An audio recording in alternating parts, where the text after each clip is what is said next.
all, sir. Sorry.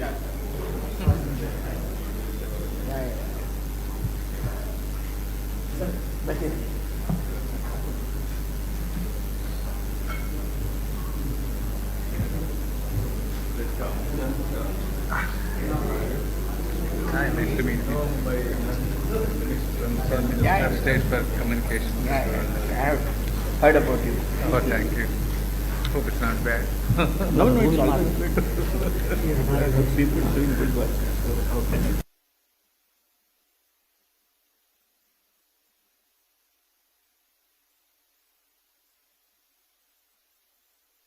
Of you, I request Dr. Narayan Rao Garu to proceed with the proceedings. We extend a warm welcome to our beloved and dynamic business of Amaravati, Sri Chandrababu to the Green Hydrogen Summit being held here today.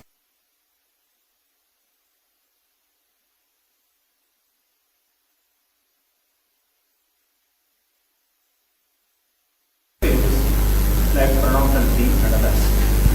The SRM University has already developed indigenously an electrolyzer which can produce 500 kilograms of hydrogen per annum and it is scalable up to 150 tons. So we want to take it up at industrial level with the kind of support and collaboration of the government and the industry. We want to set up innovation center here at SRM AP for hydrogen technologies. In the next 2 years, we assure and commit to the Honorable Chief Minister that we will develop a hydrogen power car between Vijayawada and Visakhapatnam with refilling facilities along the way. Also, this university proposes, and as you directed us on 11th March, to develop a hydrogen powered train between Vijayawada, Hyderabad and Visakhapatnam where hydrogen is available. These two things we would like to do with the kind support of the government of Andhra Pradesh, the industry present here, and Ministry of Railways. Now I request Dr. Satyanarayanan to speak, then we will go to Pranavtanti.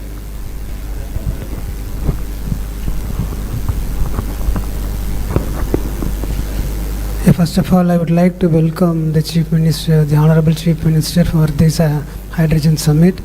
And I understand he's been away from Andhra Pradesh for the past 3-4 days, and he's very tired. But in spite of that, he has made it to this occasion. We are very happy to be hosting this event.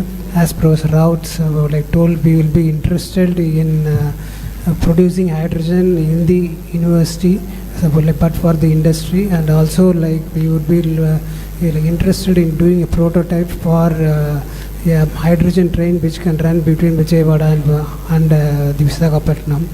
So I request our Chief Minister, who has always been readily helpful for us, to help in this initiative also. Thank you very much.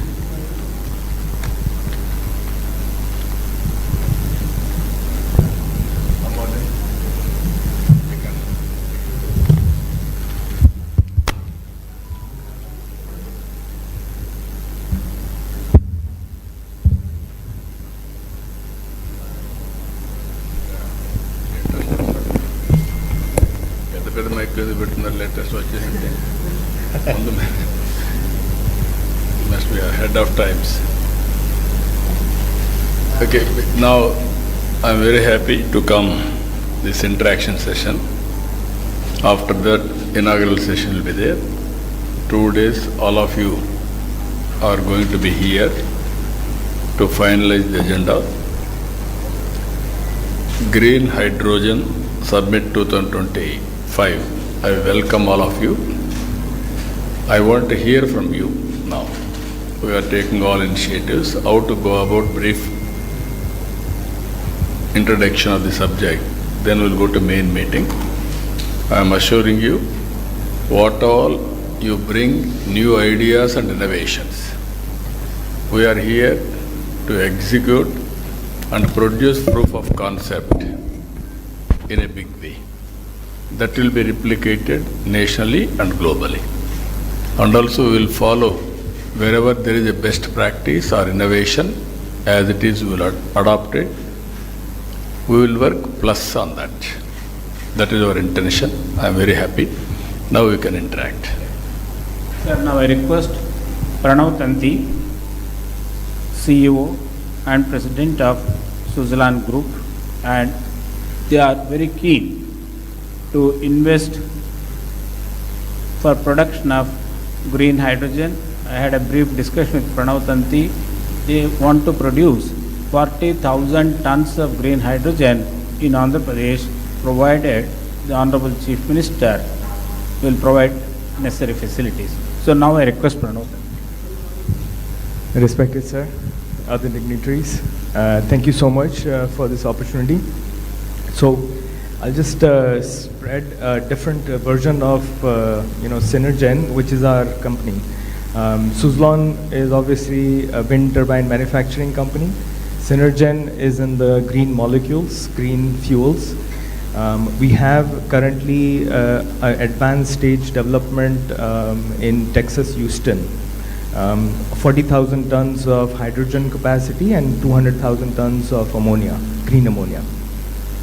It's an integrated plant. We have 250 megawatts of behind the meter solar and 500 megawatts of wind integrated with the grid. So this facility, it seems simple, but the biggest challenge that we have seen in the last 4 years of working on this thing is the aspects of commercialization. Right? It's various moving pieces. The typical pieces have been the land, water, and power. These three pieces needs to be very critically aligned, very close to the port to make sure that the larger production actually is for an export market. The good quantum can be for the domestic market also. So the hydrogen piece is for the domestic, the larger component is for the export. So we are looking at a similar facility in India, in Andhra specifically, and we are exploring a lot of ports on the coast of Andhra. State has been blessed with several resources, blessed with the beautiful coastline, and I think that's where development of a lot of these ports, which your visions have been in a long-term visions, has been very important for us. So we will definitely commit. We are committing right now also 40,000 tons is the starting capacity, but going forward, a similar size can be double, tripled within the state. Now I request Dr. Saraswat, Honorable Member of Niti Aayog, who is an author of, rather one of the authors of National Hydrogen Mission. Dr. Saraswat Saab. Sir, very good morning. I think I am okay. Are you good? Very good morning. I am audible? Yes, sir. I am very happy to be present in this summit today. The National Green Hydrogen Mission, which has been announced in 2023 by our Honorable Prime Minister at a cost of 19,500 crores, stipulates certain major objectives. And one of them is that India should have 5 million tons of green hydrogen by 2030. And also there is a requirement that we should have 3 hydrogen valleys that should get formed. And the idea is Valley 1, Valley 2, Valley 3 will go from 5 million tons to 550 million tons and then 500 million tons. The purpose of this valley is not just to kind of production alone, but it is to create a complete ecosystem for that. All of us know that green hydrogen will become affordable only if we are able to bring down the cost of the electrolyzers. And the power is becoming more and more cheaper as well as cleaner. So already fortunately the renewable power in the country has come down to very low cost, and so there is no problem. But the problem of electrolyzer is still a problem. I personally believe that in Andhra Pradesh we have the right ecosystem, and one of the hydrogen valleys should be located here. And what we should do here is that with the help of many of our industry partners who are here today, we should set up a large-scale electrolyzer plant. And Dr. Narayan Rao mentioned that they have a technology. Certainly we can take that technology or beyond, or any other technology which is more suitable. But ultimately scale is important. Sir, there is a figure I want to mention to you. Unless there is a scale of something like 5 terawatt hour, bringing down the cost of electrolyzer from today's approximately $600 per kilowatt hour to $130 per kilowatt hour, our objective of getting $2 and less the cost of green hydrogen is not feasible. This is a well-documented, simulated figure, globally available. Now, it can have minor variations because India is a cheaper country in that sense, and we may be able to do it at a much lower cost. But scale is important. So that scale plant I request, with the help of your leadership and with the help of industry participation, and technology is coming, we should do it. Second area, I would recommend that under the Hydrogen Valley in Andhra Pradesh, we should go for the storage of hydrogen. It's a major problem. Because hydrogen produced at one place but required at other place. It requires that we should have gaseous hydrogen compression and storage facility.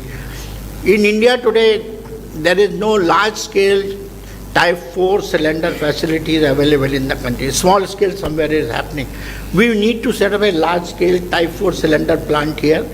Now that would take us for the complete ecosystem, not only manufacturing, testing also. So today we are sending all our cylinders to Germany for testing. I think we should set up a plant in Andhra Pradesh here and complete. We should be able to do it here in Amaravati and places. We should be able to set up that. Third thing is, sir, today a lot of presentation was there on the fuel cell. Ultimately, when hydrogen is used for mobility, it will have to need the fuel cells also. So another plant what is needed is that of the fuel cell. Dr. Lele made a very wonderful presentation just in the morning, and they have technology. Only what we have to do is again bring the industry today and set up a good fuel cell manufacturing facility that can be done. And for the purpose of mobility again, hydrogen can be carried as a gas, or hydrogen can be carried in the form of either ammonia or in the form of methanol or ethanol. I think the technology what they have of converting ethanol directly to hydrogen that can be used, or technology what we have developed, methanol directly to hydrogen that can be used for heavy duty trucking and marine applications. A large number of ships today, sir, are now going to use only methanol as a fuel for marine application. Methanol is not used as methanol. Methanol is converted into hydrogen, and hydrogen is put into the fuel cell and then electrification. So that is again one area where I would say this particular hydrogen valley should do. Sir, I think in the country, this should become the hub as far as the hydrogen ecosystem in the country is concerned.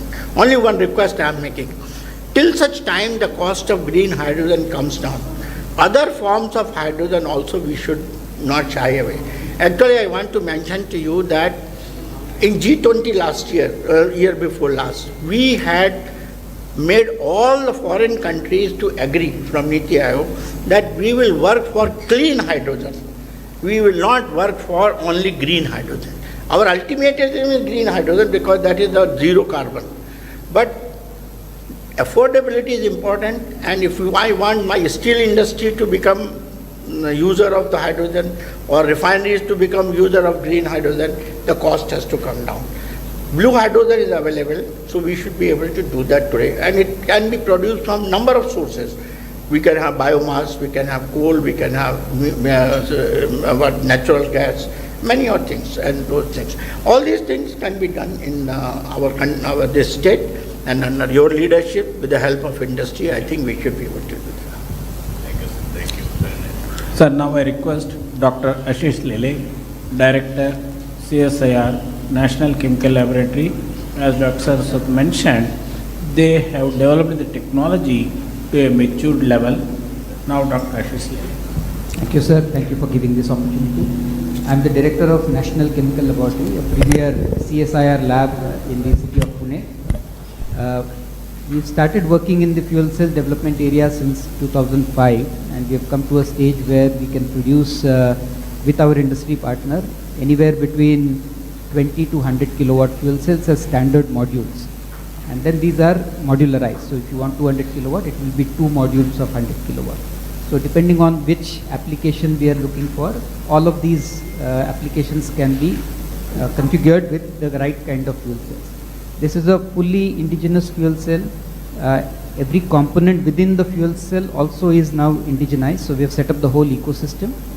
There's a industry partner who is now making large fuel cells and also integrating them with the other parts of the drivetrain, like batteries and DC-DC converters and so on. So we reached a full prototype level. The first indigenous catamaran was launched by the Honorable Prime Minister last February. We have also demonstrated cars, buses, so all of it. So sir, as Dr. Saraswat very rightly mentioned, in ports there is very large applications for fuel cell based mobility, whether it is catamarans or tug ships and so on, which require anywhere between 50 to 100 plus kilowatt fuel cells. In ports, I think this would be a great application, as well as in drones. We are now working with a few drone companies to develop fuel cell based high endurance, long distance traveling drones. So we'll be very happy to participate in any effort in Andhra Pradesh to take these technologies now to real commercial scale. We have done enough prototyping now.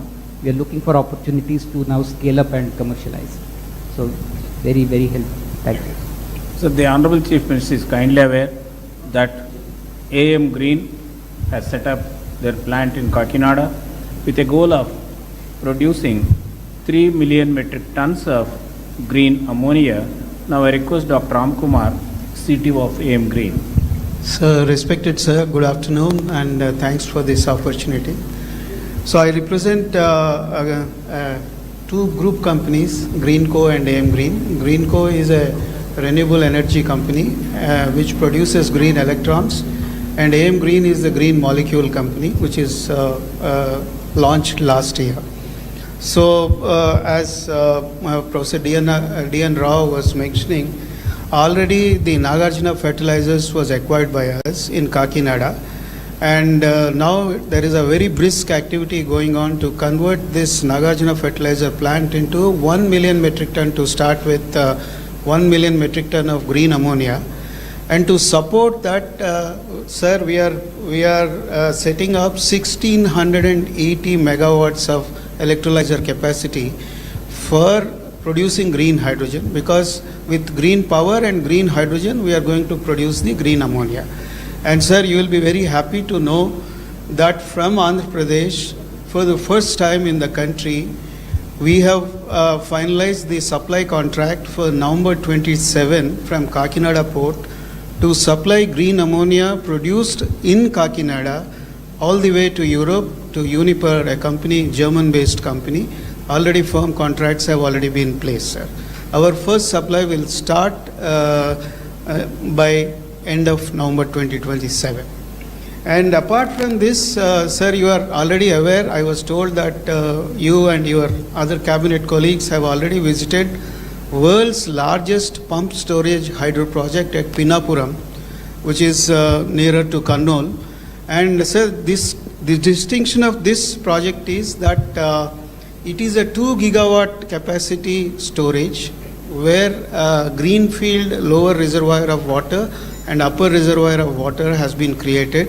It acts as a water battery, and with the help of this pump storage hydro, our renewable power delivered cost round the clock, renewable energy round the clock, RERTC is the normal acronym, is below $55 per megawatt hour. Nobody in the world is betting on this number, whereas we bet this and we won the orders for this, sir. And also our promoters, Mr. Anil Chalmalasetti and Mahesh Kolli, they want to make Kakinada as a green energy hub, and we are planning for 500,000 tons per annum of biorefinery, where we would like to grow the Napier grass, Indian Napier grass, and convert the Napier grass into bioethanol and other value-added products. So for all of them, Kakinada would be the hub in Andhra Pradesh. I would be very thankful, sir, for the kind support of the government for this. Already we received some subsidy from the government of Andhra Pradesh. Sir, I request Dr. R.K. Malhotra, President of Hydrogen Association of India. He has rich and vast experience in the energy sector. Presently, he is the senior advisor to the Ministry of Petroleum, MNRE, and many agencies. Now, I request Dr. Malhotra. Good afternoon, sir. It's a privilege to be in this meeting with you. You are known as a very progressive Chief Minister of the country. We have seen the kind of progress you made earlier, and now when you build up the new capital, I think hydrogen should be the focus area. AM Green is doing a good job. Suzlon wants to do big projects. But as Dr. Saraswat mentioned, that you have Visakhapatnam refinery also, and where the hydrogen can be produced, blue hydrogen can also be delivered. So a mix initially, as long as the hydrogen, green hydrogen cost is higher, for various applications there will be some reluctance. So mix of blue and green, if it is used, you can become the leading state in the hydrogen economy in the country. So maybe when you build up the new capital like Amaravati, you should have hydrogen buses flying, which can run. Initially, the cost will be higher with green, so initially you can start with gray hydrogen or blue hydrogen, and then, color agnostic approach, and demonstrate the fuel cell buses, which Dr. Ashish Lele, they are 2 times more energy efficient as compared to the internal combustion engines. So overall energy consumption will come down. Second suggestion which I would like to make is that maybe you can adopt some villages where you can have localized distributed power generation. You can have solar power to generate electricity, then you can have villages using that power during the day for cooking maybe, or converting into hydrogen, and then hydrogen stoves also. Scotland is a country where a lot of, developments on cooking stove applications. So villages can use that hydrogen, maybe in tractors also, maybe for irrigation pumps. So that kind of approach also, daytime you can use solar energy, store it in the extra solar energy can be stored in the form of hydrogen, and then it can be used. So maybe these are some of the suggestions. From Hydrogen Association side, we have been supporting and educating people on various kind of activities related to hydrogen. We'll be very happy to work for Andhra government also if any proposal is required or any support is required from our association. What is the cost difference between hydrogen storage and also battery versus to pumped storage? So that cost difference between pump storage and hydrogen storage in different forms, because if you have to have No, I can understand. It is a conversion. Yes. I can understand. Now, So as hydrogen on storage, today, pump storage will be much cheaper. we are all working as on today. Yes. Storage is much cheaper. Much cheaper. Because the life of battery is just 8 years. So to say, even if you take the best chemistry battery. So only lithium, temporary, immediate, how to solve the problem, we are going for battery. Even there will be some more innovations in battery, then it will help. Meanwhile, it will come. Hydrogen storage. Hydrogen storage, media. that is another area. I wanted to know, as on today, we are going now solar, wind, pump, standby, battery. Now we are talking about green. Maybe hydrogen also could be hydrogen, stored. Hydrogen is or also ammonia, storage all media. these things. Hydrogen also becomes a Yeah, storage. blending also you are talking blue, hydrogen, all those things we are talking. Ultimately, a sustainable economy also. Affordability. Affordability and sustainable. If I do as a pilot may be pilot, replication and scaling will be a problem. How to act all these things, that is where I want to learn. In this country, all of you has to remember one thing. All innovations I started, first of all, power sector reforms, nobody ventured to attempt. That is late 90s. Saraswati he is aware of all those things. I started power sector reforms. Because of power sector reforms, I lost power also. That is different in 2004. That is another scenario. But always that was a benchmark today. and also all states are forced to adopt power sector reforms today. So these are all, I am aware of all developments in power sector, not today, from the historical past also, from inception, especially 1995. So I am analyzing all our ideas and thoughts and innovations, how to integrate, how to take logical conclusion. Sir, now I request. Sir, as far as storage, as you said, I think battery storage, whatever time it happens, will always be a costlier option as compared to the pump storage option. Because pump storage will run on the solar power or wind power, and rest of the, both the capex and the opex are very, very small. You know, today itself, if you take solar power, pure solar power without storage, it's about less than 2 rupees. But the moment you add the battery, it becomes 5 rupees. So that is the kind of scale. Even if you reduce the cost of battery, which is most unlikely because battery uses all critical minerals, and these critical mineral costs cannot come down because of non-availability. Marginal changes will come. So we have to always explore methods of storing hydrogen or storing power using the other methods. For example, hydrogen storage you can use as Sir Ram Kumar is telling, ammonia. People are using ammonia, people are using ethanol, people are using methanol. They are the best carrier of hydrogen. They can be carried and then they can be reformed to give you pure hydrogen. And once that has happened, your transportation cost comes down, your ultimately delivery cost of hydrogen to the end user becomes the cheapest, if you follow that. So storage, I personally believe we should focus on cheaper means like pump storage. That is the best method is going to happen. Yeah. Sir, now I request Andrew Schumann, CEO, Everensis Renewables from Australia.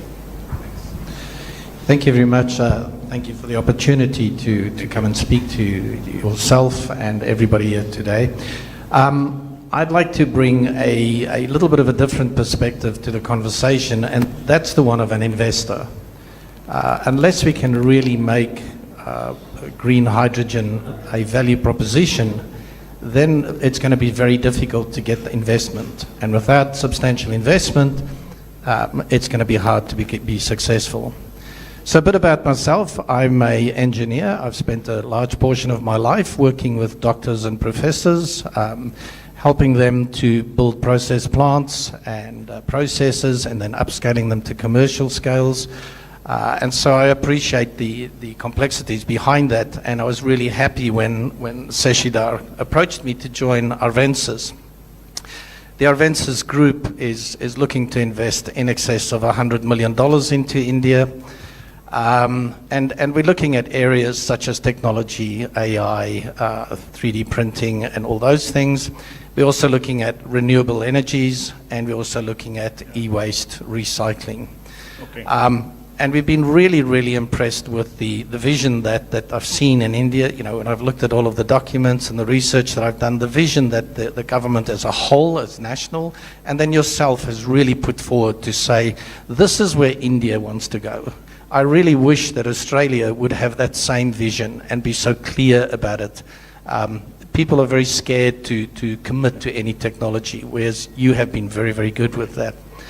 And so for me, from an investor perspective, you know, we're going to be starting off. We're working with to get permission from NREDCap to start our first 12-ton per day biogas plant. And we plan to rapidly expand that to 50 tons per day. Thank you. Please, go ahead. Yeah, go ahead. Okay, please go ahead. Yeah. Okay, please go ahead. Oh, okay. So we're going to be rapidly upscaling that to 50 tons per day.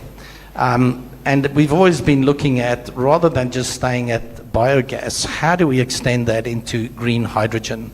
So I've started doing quite a bit of research into, you know, how do we de-risk this from an investor perspective?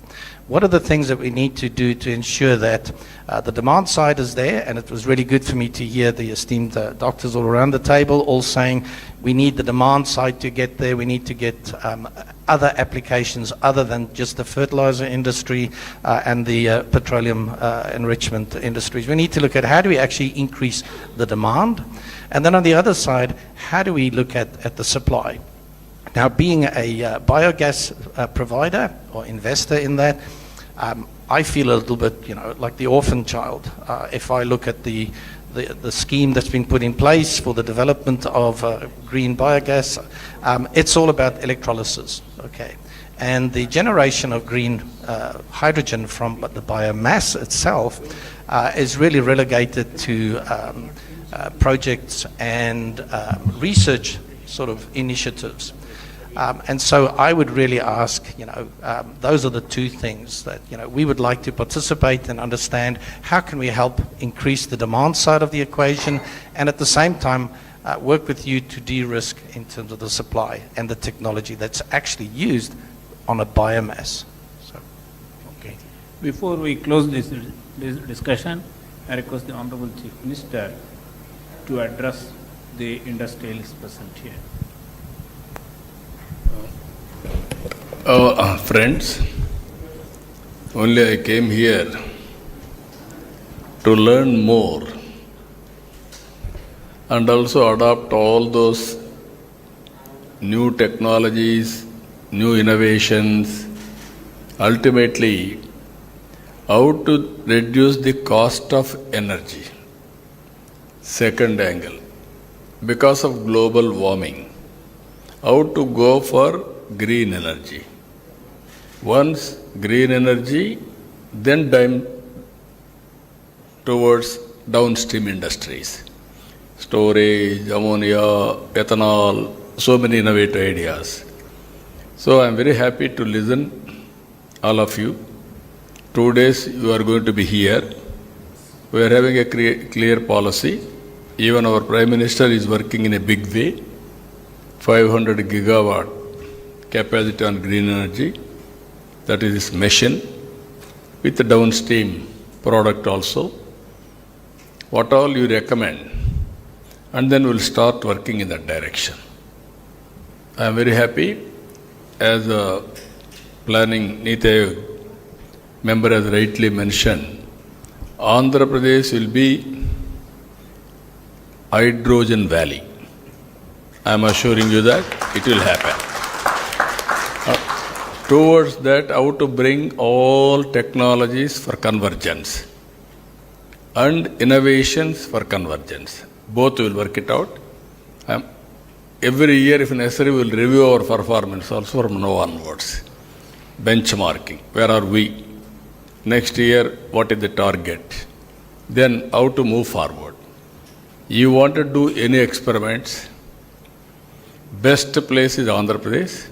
I am assuring you, you test all your R&D research here. And then we'll implement any innovation. You need proof of concept. Otherwise, it is only innovation. That proof of concept we'll produce here and we'll scale it up. We'll take nationally, globally, wherever it is having demand. So I'm very happy for that today, because there is a seminar also. We'll go there. After that, we will have discussions. After 2 days discussions, what all you recommended, my Chief Secretary is looking after energy. He is also having long standing in Energy Department. I think he is the senior most Energy Secretary in the country. So, he is the senior most. So I'm very happy to associate with you. We'll work together in future. Thank you. We are very much grateful to the Honorable Chief Minister for having this discussion with representatives of industry and R&D organizations. Thank you, sir. We will come back to the government with the recommendations of the summit. Thank you.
bipolar plates, which actually is a titanium metal grade 2, and these bipolar plates are stacked together and make an electrolyzer. And this is completely powered by the photovoltaic panels. So since we are sitting inside, we kept the LED dancer. So that the solar panel PVs will generate the electricity, and they are directly coupled to it. And right now they are generating oxygen here and hydrogen there. And the whole objective of our project is that the hydrogen electrolyzers plays a crucial role in making into a green ethanol as a project, sir. So we are developing a green hydrogen generation by using a waste, all the agricultural waste. We put it in a gasifier. It generates a syngas, carbon monoxide and hydrogen, and that requires our green hydrogen electrolyzer. We attach extra hydrogen and we ferment the syngas using our fermentation technology, and we make a ethanol, sir. So in this process, the complete waste will actually convert into ethanol. So typically 1 ton of any biomass, like bagasse or anything, it is very 2,000, 3,000 rupees worth. But we can convert into 1,200 liters of ethanol. Yeah. So 1 liter of ethanol is costing 71 rupees. So it's a very value addition. So from the agricultural rice point of view, every farmer will get huge amount of margin, not only from the crop, from the waste. So this is the whole project, sir. We want to propose for the... Good. Thank you. We will work it out. From KP Industries. Sir, we given a proposal for a green fuel station as well as excellence center in Amaravati. Sir, already taken up. Well, they want to start a global excellence center at Amaravati. Last time we Tamil Kalsinattu. We will be getting it to next cabinet. And then hydrogen also we are likely to produce, sir. We will work it out. KP I am very happy. major at Gujarat, sir. Sir, we met you, sir. Farooq Patel ji came and Acha, yeah, I remember. CSR first they want to, sir. Now we will work it out. First they said they will give CSR and they want to develop excellence center, training center. Then they want to come to do a green hydrogen manufacturing plant we want to do, sir, and fuel station also, sir. If Amaravati think about complete green hydrogen, we have a fuel station which we shown you. One EV station, that is also green EV station, as well as one green hydrogen hub will be there. You can declare that entire Amaravati should only run on a hydrogen or EV. That sort of a thing we can definitely. Now we will work it out, the ecosystem. Thank you, sir. Hello. This is the project Meere sanction చేశారు 2018 Yeah, I remember. This is a reality, sir, now. No, I remember. Because power is getting withdrawn from here already. And this is the Kakinada project, which is... this is the Nagarjuna. Ammonia. ముందు phase 1 లో 500,000 tons, sir. ఆ తర్వాత 28 కల్లా full 1 million ton. I think countryలోనే we are the number 1, sir. 83 we brought Nagarjuna. Now you are converting. Yes, Pankaj Patak wants to explain recycling of e-waste. Sir, we are having a different approach of recycling the e-waste through hydrometallurgical process. So right now we have developed a technology which is going to be for upscaling this in TRL-5, where we are having a cathode material and we are having a selectivity of the metals like lithium, cobalt, nickel, manganese. We can select it later, and later on we can make up for the battery manufacturing. So we have made the precursor, and that can be used for the battery manufacturing. So these are the things we are having it, and also we are going to run for the pilot scale. Okay, very nice.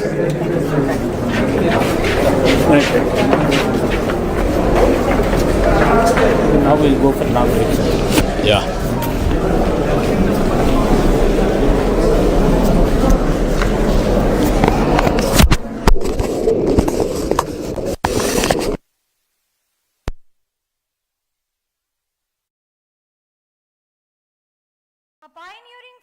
In modern governance and a leader whose unwavering commitment to innovation, sustainability and public service continues to shape the future of Andhra Pradesh.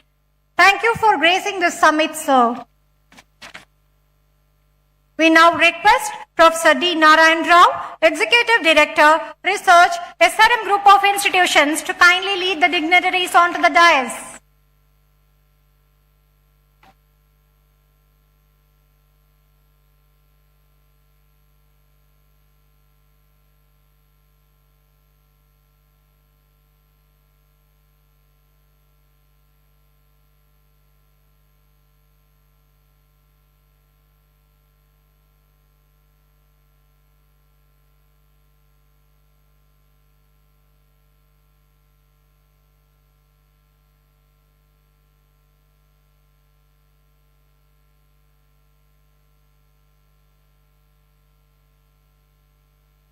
We now begin this landmark event with the tradition that symbolizes the awakening of knowledge, the lighting of ceremonial lamp. May I request our esteemed dignitaries to kindly join us for the lamp lighting ceremony.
Let us begin with the welcome address by Dr. P. Satyanarayanan, Pro-Chancellor, SRM University, Andhra Pradesh. We request you to kindly deliver the welcome note, sir.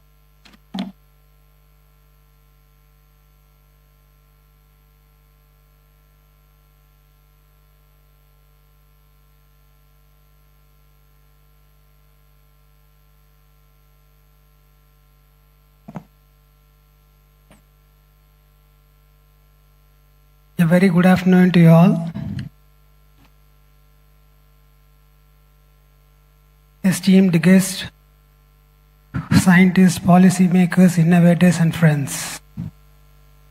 At the very outset, I extend our deep gratitude to the Honorable Chief Minister of Andhra Pradesh for his presence and his unwavering support for clean energy innovation. Sir, your leadership in advancing renewable energy, hydrogen infrastructure, and world-class research ecosystem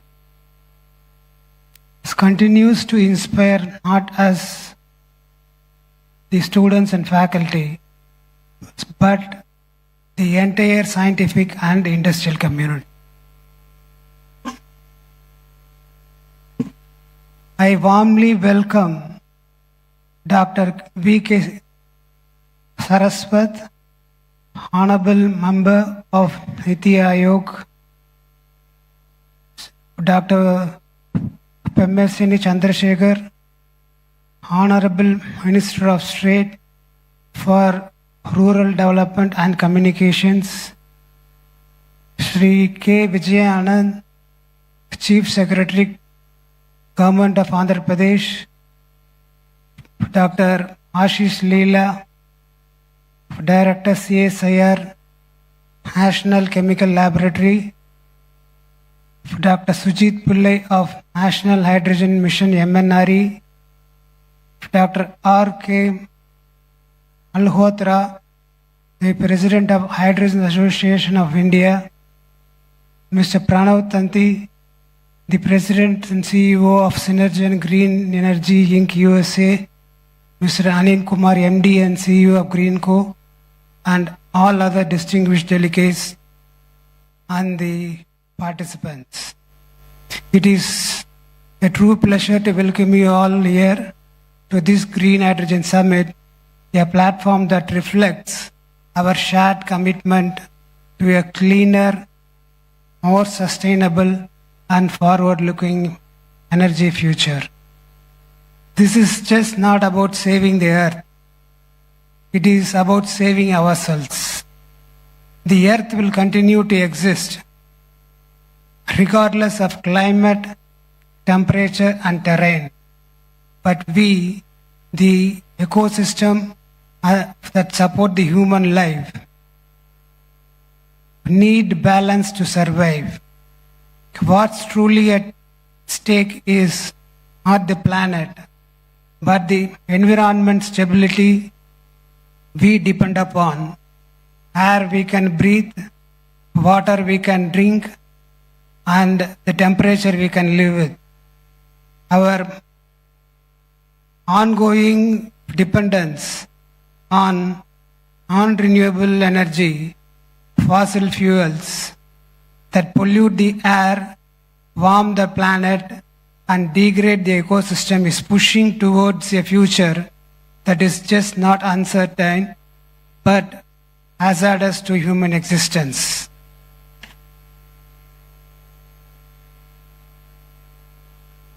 That is why the transition to renewable energy is not just important, it is urgent.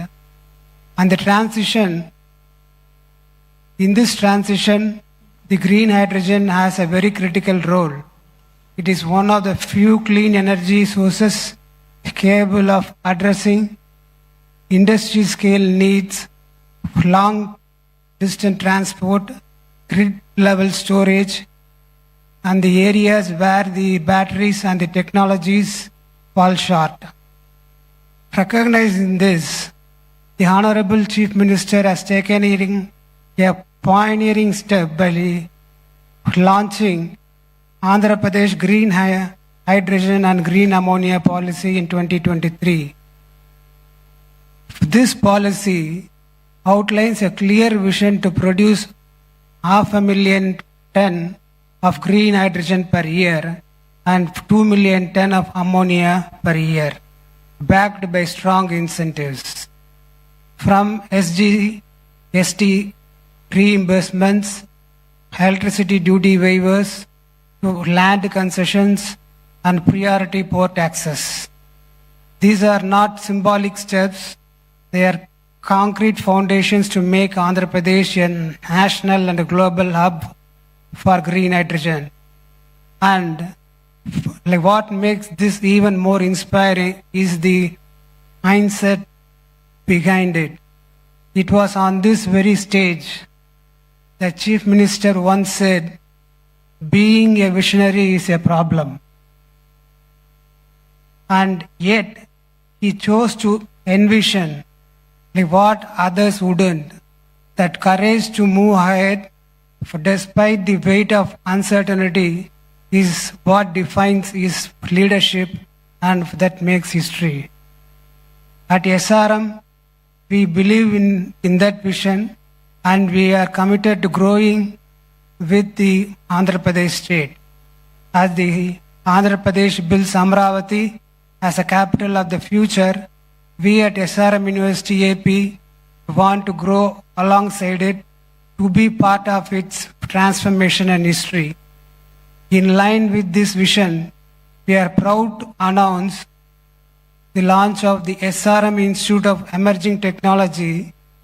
At its heart, it will have the Department of Energy Engineering, one of its kind, committed to research, innovation and skill development in the clean energy space. Apart from this, we are also planning for health engineering, financial engineering, defense engineering, and sports sciences. So that makes this SRM Institute of Emerging Technology to be different from the other institutions in India. If we are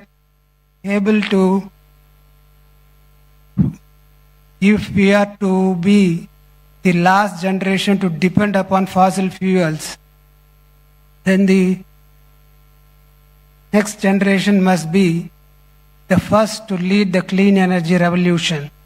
While the government set policies, industries build systems, it is the youth with their ideas, innovation and courage who will carry this transformation forward.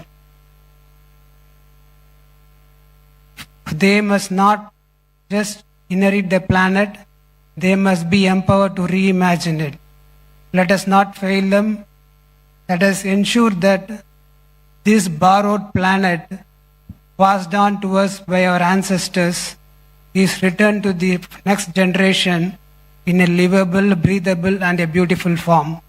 Let us be the last generation that depended on fossil fuels and at the first that made the clean energy truly universal. Let's work for it. Thank you very much.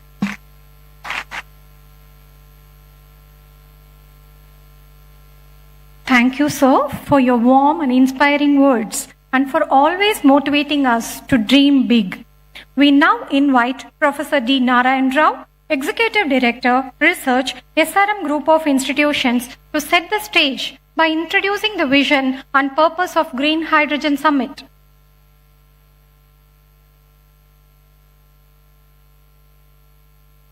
Honorable Chief Minister of Andhra Pradesh, Sri Nara Chandrababu Naidu Garu, well-wisher and mentor of SRM AP, and Honorable Member of Niti Aayog, Dr. Saraswat, very sharp and young Minister of State for Rural Development and Communications, Dr. Pemasani Chandrasekhar, President of SRM Group, Dr. Satyanarayanan, the Chief Secretary, Sri Vijayanand, the well-known industrialist, Mr. Pranav Tanti, Professor Malhotra, President of Hydrogen Association of India, Dr. Ashish Lele, Director, CSR, National Chemical Laboratory, Pune, Dr. Sujit Pillai of the National Hydrogen Mission of MNRE, my colleague, Professor Satish Kumar. I extend a warm welcome to all of you, particularly the industrialists who came from different parts of the country and abroad, the delegates of the Hydrogen Summit, scientists, faculty members, research scholars, and my dear friends of print and electronic media. Once again, I have a great pleasure inviting all of you to the Green Hydrogen Summit 2025 being held at SRM AP today and tomorrow. India's deep commitment to aspirational climate goals, which the Honorable Chief Minister also mentioned in the last few minutes in the discussion meeting, these commitments have been widely acknowledged by the Committee of Nations. India plans to become energy independent by the year 2047. The Union Cabinet approved several science and technology missions, including the prestigious National Hydrogen Mission with an impressive outlay of 19,744 crores of rupees. The key objectives of the mission are making India a leading producer and supplier of green hydrogen to the world, reduction in imported fossil fuels. Expected outcomes of the mission by 2030 are development of green hydrogen capacity of 5 million metric tons per annum, indigenous development and manufacturing of electrolyzers, creating opportunities for employment and economic development. Hydrogen, with its remarkable attributes of high energy density, zero emissions, has a wide variety of applications. With the permission of the Honorable Chief, I want to mention some of the potential applications in this country. Ministry of Road and Transport and Highways will enable adoption of green hydrogen in the transport sector. Ministry of Ports, Shipping and Waterways will play a crucial role for establishing capabilities for export of green hydrogen and its derivatives. Now, hydrogen-powered drones are becoming very popular all over the world. The Honorable Chief Minister has created Drones Corporation of Andhra Pradesh, which could consider to develop hydrogen-powered drones. This will be the first state in the country to develop hydrogen-powered drones. Ministry of Petroleum and Natural Gas will be facilitating uptake of green hydrogen in refineries and city gas distribution. Green steel. Steel production is one of the potential sectors where green hydrogen can replace fossil fuels. Ministry of Steel will drive adoption of green hydrogen in the steel sector. European countries say we will import only green steel. So this is a great opportunity for Visakhapatnam steel plant to go for steel production using hydrogen. Now I have a request to the young Minister of State for Telecommunications. The backup power requirement of telecom towers presents an apt opportunity to deploy reliable and on-demand renewable energy solutions. Sir, it is estimated that these towers in the country consume about 2 billion liters of diesel every year. So hydrogen could be considered as a backup energy source. Ministry of Railways is working on transitioning towards adoption of green hydrogen in view of its ambitious plan to reduce the carbon footprint. Ministry of Railways has already developed a hydrogen-powered fuel cell-based train with 10 coaches, and the pilot hydrogen-powered train will be demonstrated in September 2025, that is the next 2 months, between the stations Jhind and Sonepat in Haryana. In March 2025, the Honorable Chief Minister directed SRM University AP to develop a hydrogen-powered train between Hyderabad and Vijayawada. Then immediately Chief Minister said, no Narayan Rao between Hyderabad and Visakhapatnam. Yes, sir, we are at it. Now, yeah, please.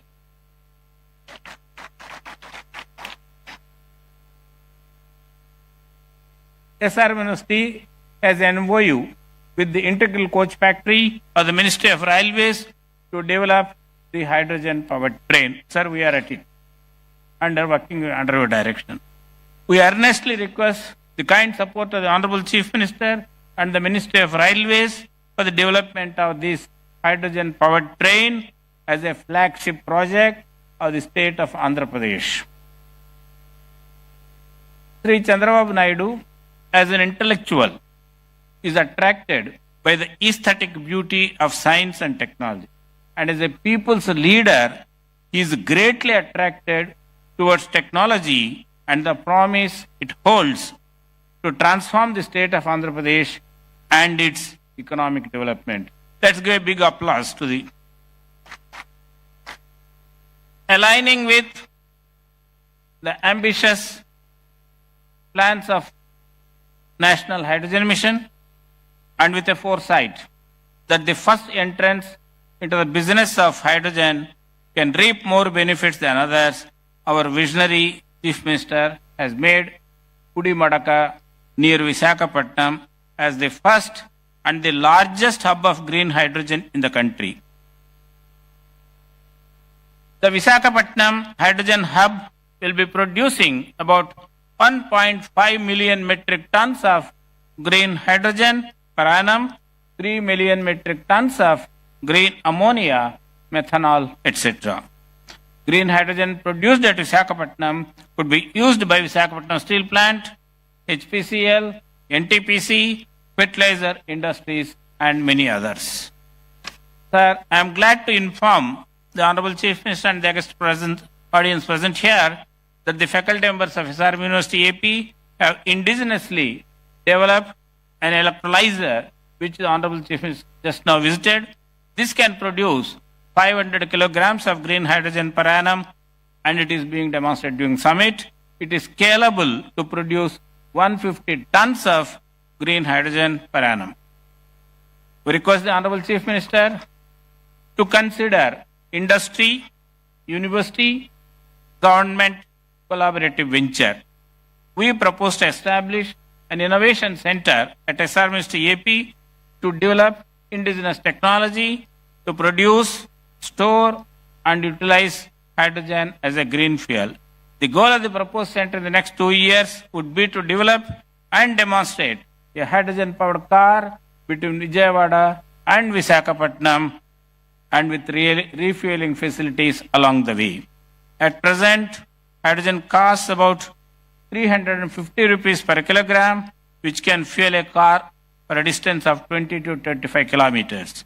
The proposed innovation center could bring down the cost to 200 rupees per kilogram of hydrogen by developing more efficient catalysts for electrolysis and reducing the power consumption for producing hydrogen. Sir, you are kindly aware that on 30th June 2025, the government of Andhra Pradesh approved Amaravati Quantum Valley Declaration. IBM will be installing and maintaining a 156 qubit quantum computer at Amaravati Valley on 1st January 2026. Sir, this will be the first and most powerful quantum computer not only in the country and in South Asia. Friends, establishment of Amaravati Quantum Valley is also a catalyst for our green hydrogen mission. The quantum technologies help us design advanced catalysts, develop safer hydrogen storage systems, and create ultra-sensitive sensors for monitoring the safety.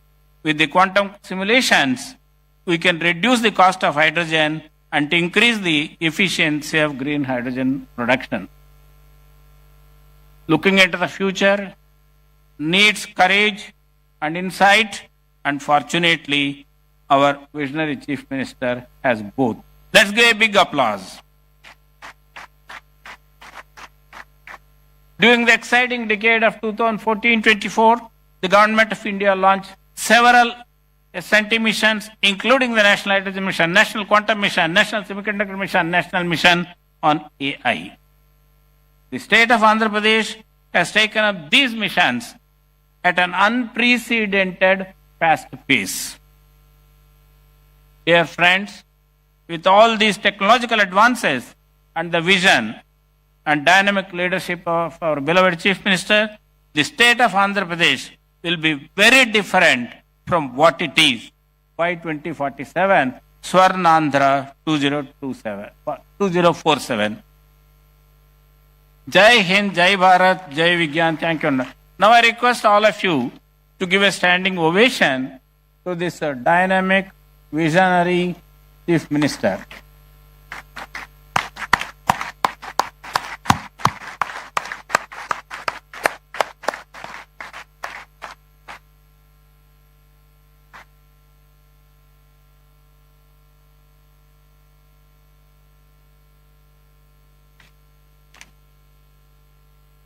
Thank you, sir, for framing the summit's goals with such clarity and depth. Now, it's our honor to invite Sri K. Vijayanand IAS, Chief Secretary, Government of Andhra Pradesh, to address the gathering.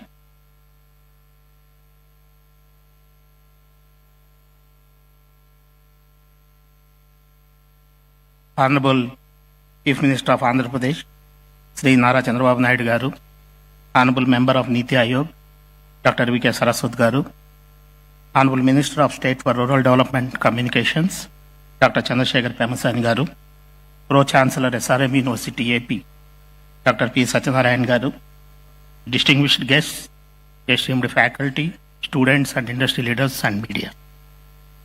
A very good morning and warm greetings to all of you. It is a privilege for me to be part of this transformative gathering, the Green Hydrogen Summit 2025. Which is hosted by SRM University and New and Renewable Energy Development Corporation, Government of Andhra Pradesh. This summit is a testament to our collective commitment to building a sustainable future powered by clean energy. Today, we have gathered here to discuss one of the most transformative energy solutions of our time, that is green hydrogen. This summit is not just a platform for dialogue, it is a call to action for governments, industry, and academia to collaborate in building a sustainable and resilient energy ecosystem. I extend my heartfelt gratitude to SRM University for graciously hosting this summit and providing a platform for collaboration, innovation, and progress in clean energy sector. As the world confronts the urgent challenges of climate change, the transition to green energy offers a compelling and scalable solution to all of us. This pathway not only decarbonizes our energy systems, but also redefines industrial processes, transportation, and agriculture. Green energy derived from solar, wind, hydropower, geothermal, and biomass is the foundation for this transition. It is a clean, renewable, and resilient energy system By harnessing this energy to produce green hydrogen through electrolysis, we unlock a versatile fuel that emits only water when it is used. Green hydrogen is rightly called the Swiss knife of decarbonization because due to its wide-ranging applications from refining to steel making to aviation and shipping. The green hydrogen ammonia value chain is critical for decarbonization in particular. It enables deep emission cuts in hard-to-abate sections like steel, cement, and heavy transport. Energy storage and transportation also value chain is used to allow efficient storage and long-distance transportation of renewable energy, balancing supply and demand. In case of industrial applications, this provides high-temperature heat for industrial processes without carbon emission. In case of climate mitigation, by reducing CO2 emissions, it contributes to limiting global warming to 1.5 degrees centigrade, as outlined in international climate agreement. As a economic growth perspective, it opens new avenues for job creation, innovation, and green industrial development.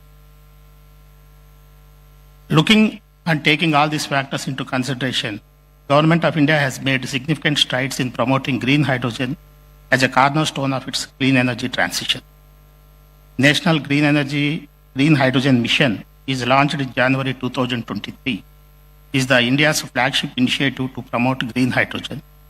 It aims to produce 5 million tons of green hydrogen annually by 2030, attract investment worth 8 lakh crores, create more than 6 lakh green energy jobs.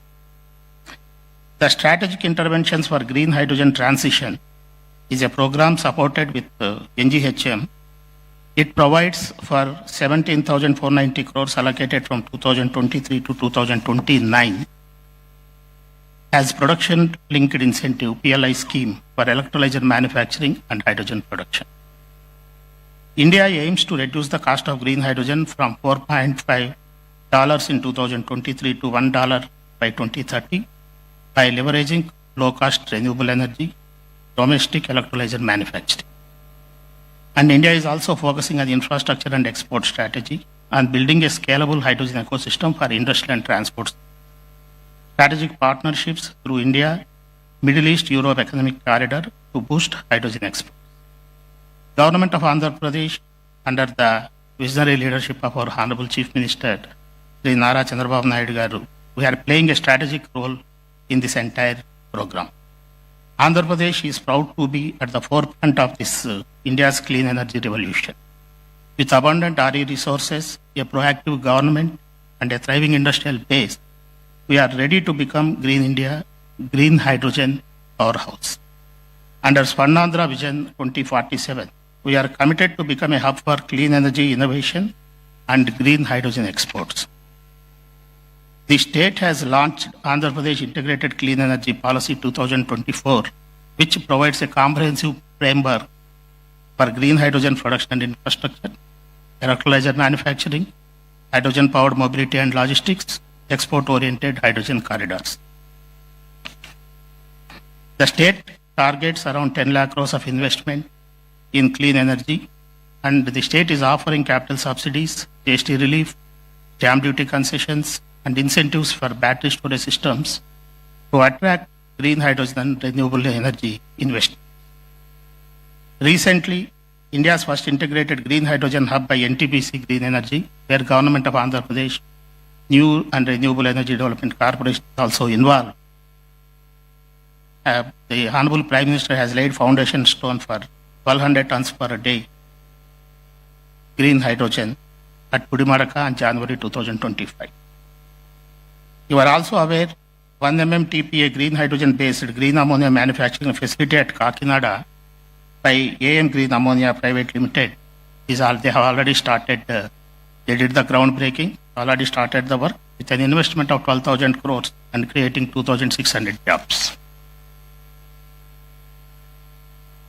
Development of a 2 gigawatt electrolyzer manufacturing facility at Kakinada by Chan Cockerill Greenco Hydrogen Solutions Private Limited is also, they have laid the foundation stone, they have started the activity with an investment of 2,000 crores and creating 5,000 jobs.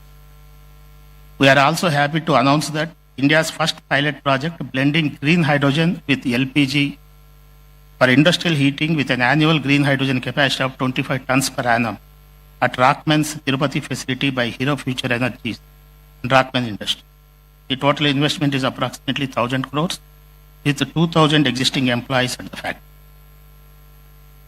What is the road ahead for us?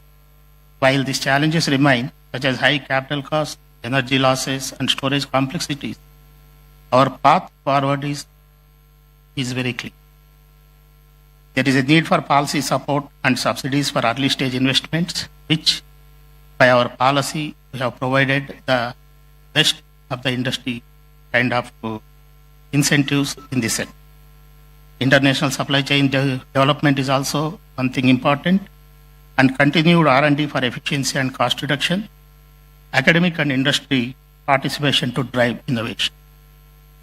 The success of this green hydrogen depends on collaboration between government, academia, industry and civil society. This summit is a shining example of such collaboration.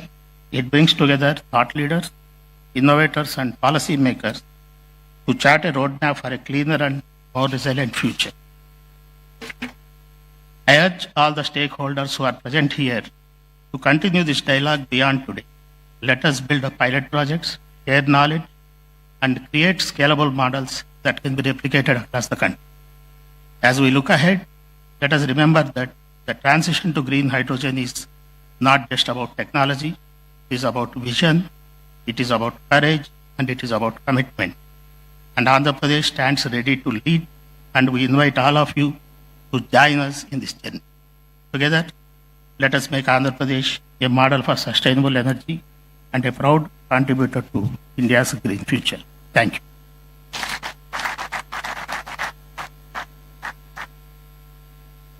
Thank you, sir, for your insightful address. It's our honor to invite Sri Pranav Tanti, President and CEO, Synergen Green Energy, to address the gathering.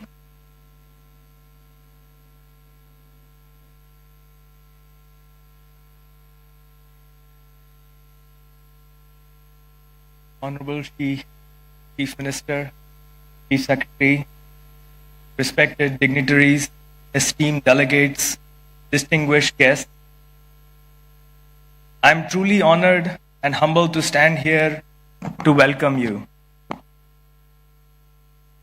It is for sure a great privilege to welcome you all to the great state of Andhra, where the Green Hydrogen Summit has been established. Andhra Pradesh is delighted to host this remarkable gathering of visionaries, industry leaders, policymakers, future generations, and experts who share a common goal: to harness the potential of green hydrogen as a pivotal force in the transition towards a sustainable and clean energy future. If I can pause and ask a basic question, why hydrogen? What makes hydrogen so special? Hydrogen is the simplest element. It is the most abundant element. So why hydrogen? Well, the answers are in the challenges that we all face in this energy transition. In the renewable space, in the green space, we all face the issues of expansion beyond a certain capacity. All of us have been working with electrons for many decades, and we know that electrons are very notorious. They don't like to be told what to do. They don't like to be stored. They don't like to be moved around. And I can go endless. We've seen many challenges of the grid, challenges of the green power. I think hydrogen and hydrogen's derivatives is a simple solution. We need to figure out how do you make a transition towards a molecule.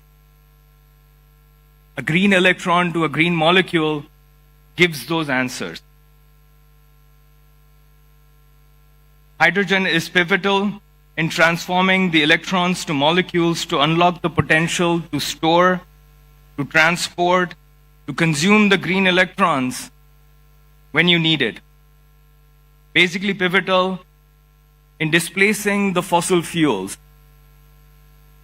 Andhra Pradesh, with its strategic initiatives and commitment to clean energy, is proud to lead the way in fostering discussions and collaborations that will drive innovations in the green hydrogen. This all comes with a great vision that the policymakers, the chief ministers, the dignitaries have.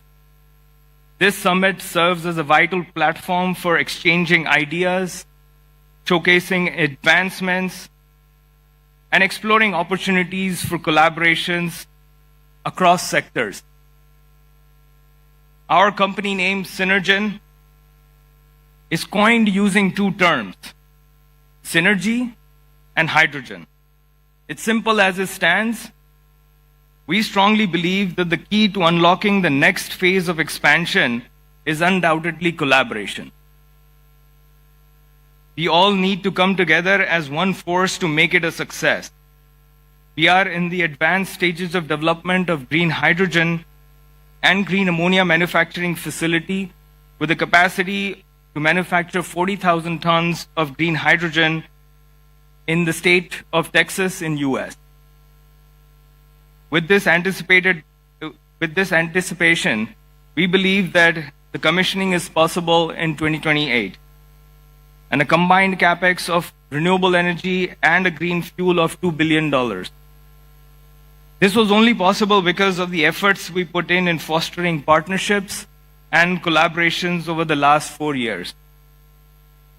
Throughout this summit, let us engage in meaningful dialogue, challenge conventional thinking, and inspire one another to take bold steps towards achieving the common objectives. Your insights, experiences, and commitments will lay the groundwork for transformative change. Once again, welcome to the Green Hydrogen Summit at Andhra Pradesh. Let us harness the power of collaboration and innovation to fuel the sustainable future for the generations to come. Thank you.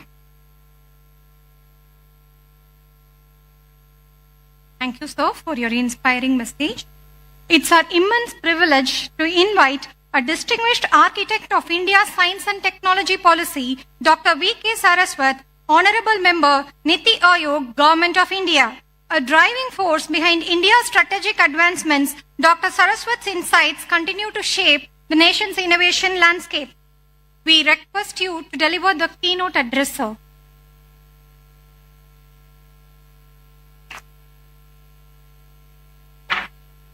Namaskara. Very good afternoon, Honorable Chief Minister of Andhra Pradesh, Shri Chandrababu Naidu Garu, Honorable Minister of State, Dr. Chandrasekhar, Shri Satyanarayan, and many of my colleagues, distinguished scientists, industrialists who are on the dais, off the dais, ladies and gentlemen, members of the media, it's indeed a pleasure to be part of this Green Hydrogen Summit. We were just discussing, this is a journey which I started about 7 years back or 8 years back, when I made a presentation to our Honorable Prime Minister and said India should launch a hydrogen mission. I think it was around 2017 or so, 17 or 18. And he immediately picked up that, and the story is known to you today, with so many of you have talked about the hydrogen mission of that. So the vision of our Prime Minister is to decarbonize our energy system. That's why he has committed in the NDC that we will be 500 gigawatts of renewable power or non-fossil power by 2030. He has also committed that we'll have energy intensity committing reduced by 45%. And we will have more than 2.3 billion of carbon absorption so that we can have through afforestation that much of CO2 that can come. And ultimately net zero by 2070. Now what is the role in this? Because energy is such a sector which is so open. We have been depending upon fossil fuels for energy for the last so many decades and almost a century. And now we have worked out under the leadership of our Honorable Prime Minister the energy mix for our country.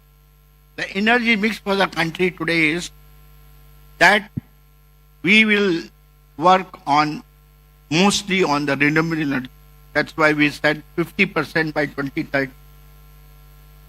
We will work on alternate fuels, non-fossil fuels, alternate fuels which are less polluting like ethanol, methanol, ammonia. We will give a major push to nuclear energy. That is another area which you might have heard in the recent past. It has been announced in the last budget that India will have 100 gigawatts of nuclear power by 2047. Why do we need nuclear power? Because when you talk of renewables, it has its own vagaries with respect to variations in the availability. And for meeting that base load requirement, the most non-polluting form of energy is nuclear. So that's why the nuclear comes. And now new technologies in nuclear are also emerging, which will be able to meet the requirement of power for difficult to abate sectors like steel, cement, refinery, and so on. In this kind of an energy mix, when we talk of, mobility becomes one of the major requirements because that's another polluting area. And in that mobility, when you talked of alternate fuels, the top cleanest fuel comes is hydrogen. Hydrogen is the cleanest fuel available, and that's why it's called fuel for the future. Unfortunately, or fortunately, we have been using hydrogen in various fields, refineries, petrochemicals, many other areas.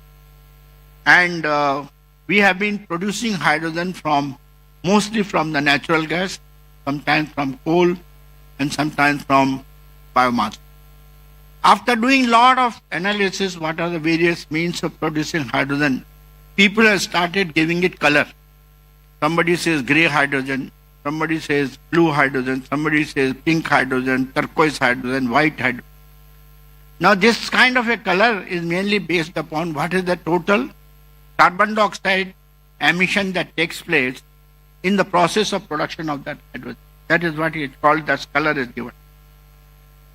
But as you want to do the green hydrogen, it has got its own problems with respect to the cost. We know that hydrogen can be produced in the most non-polluting manner through the electrolysis of water using, again, non-fossil energy, that is renewable energy, which is a non-fossil energy. If we can do that, we can get it. But while the cost of renewable energy has come down, but the cost of electrolyzers, which are responsible for electrolysis of water, is even today very high, which results into a differential of almost $4 to $5 with respect to the cost of gray hydrogen or blue hydrogen for that of the green hydrogen. Now, one of the major things which our Honorable Prime Minister mentioned when the National Hydrogen Mission was announced, that as a target, most of the industries should switch over to the use of green hydrogen so that progressively over a period of time we can 100% switch over to green hydrogen. Knowing very well that to start with green hydrogen is not affordable. But when from Niti Aayog, we started interacting with various industries, whether it was the steel industry or the cement industry or refineries, everybody came to only one point, sir, there is no way we can change over. Two reasons. One is the affordability, because unless the cost of green hydrogen comes to less than $2, The steel industry will say, my cost of production of steel will go up by about 20 to 30%, so I'll remain non-competitive. And same is the story with other sectors also. So what is the answer for that? But we have to ultimately reach the green hydrogen because that is the most non-polluting. In that case, there are intermediate steps that we can take. So that is why in the morning, Dr. Malhotra and Ram Kumar ji and Dr. Lele, everybody talked that we should work on blue hydrogen so that we can penetrate into the industry at the earliest. That will be our motive. And hence, I would put it this way, that we have today, knowing this problem, that and the world also has recognized this problem of affordability of green hydrogen. So in the G20 discussions, when the G20 was held in India, there was a major dialogue among the various nations. And all nations, after a lot of discussion, said that I think the mission name should be changed from green hydrogen to clean hydrogen. And if you, those of you who had a chance to see the declaration, final declaration, I think it is, that word has been changed to clean hydrogen. And if you now look at the speeches made by most of the Americans and the Japanese and the Germans, everybody is nowadays talking of clean hydrogen. Everybody has realized that the pathway to reach the green hydrogen is through the other processes which are non-polluting. Now, other process which are non-polluting is a blue hydrogen. And we can use the existing fossil fuel resources like natural gas and coal and do carbon capture and utilization and produce blue hydrogen. And the cost of that will be in the region of $2 to $2.5 to $3. That is a kind of a number. And the carbon footprint will be well within the definition which has been given by the MNRE today, that the green hydrogen is green if the carbon footprint is 2 kilograms of CO2 per kilogram of. So it will be very much in that. So we will be meeting both the objectives. Now, opportunities are there because ultimately by 2047 or 2040, we have to make green hydrogen affordable. Our Honorable Chief Minister for just now was telling that we have to work today, and Andhra Pradesh has the greatest opportunity to do that, because I know the leadership of Honorable Chief Minister is so great, because I have seen him transforming the IT infrastructure in the state of Telangana, that is Hyderabad, and bringing it as a city which is comparable to Silicon Valley. It became the Silicon Valley of India. That was because of the leadership and the vision of our Honorable Chief Minister.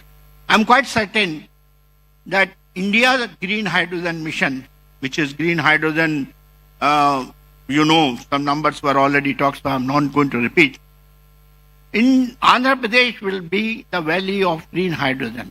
All the projects which were narrated by them, I think they are the beginning for that.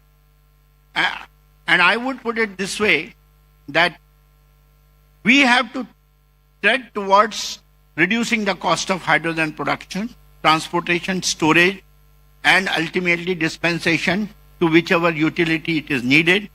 And for that, technologies which are required, I think Andhra Pradesh, with the help of SRM and other institutions, can certainly meet them. A few of them I would like to mention, which I mentioned to the Honorable Chief Minister during the industry interaction, that we should set up a very large size electrolyzer plant in Andhra Pradesh. I'm very happy. Dr. Ram Kumar was telling that we are setting up something in the Kakinada region, if I'm not wrong, setting up a plant of something like 2 gigawatt and things like that.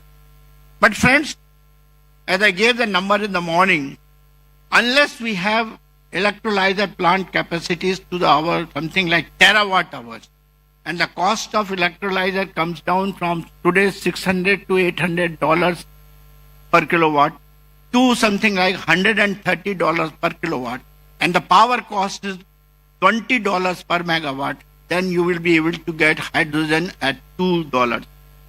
This is the equation we have to meet. And for that, this is the right place. This is the place because already industrialists have taken initiative, so you should set up an electrolyzer plant. For storage, country is now working towards storage methods. And the only storage method that has been found most suitable today is the gaseous high pressure storage. And gaseous high pressure storage using the Type 4 cylinders. Type 4 cylinders are being produced today in small, like IIT Bombay is making one Type 4 cylinder. Some small institutions are making. Some industries are also coming up. But I think this should become one of the country's largest hub for manufacturing Type 4. We should set up an ecosystem in Amaravati for manufacturing Type 4 cylinders along with the carbon fiber and also the facility for testing. We should not be sending our Type 4 cylinders for testing to Germany and other places. We should do it all by ourselves. So that is the one which I would like to be done today. And third one is, ultimately we have to go for mobility with the hydrogen. And the only way we can do is through the fuel cells. You must have heard the lecture by Dr. Lele in the morning. And he has developed the technologies for fuel cells. Others are also available. Others have also done the same thing. I think in this valley, what we are talking for Andhra Pradesh, there should be a large-scale fuel cell manufacturing facility with the help of industry and academia, indigenously done by us. Sir, I am a guy who believes in Atmanirbhar. Throughout my life as a defense scientist, I worked for self-reliance. Now we are talking of self-reliance in energy sector.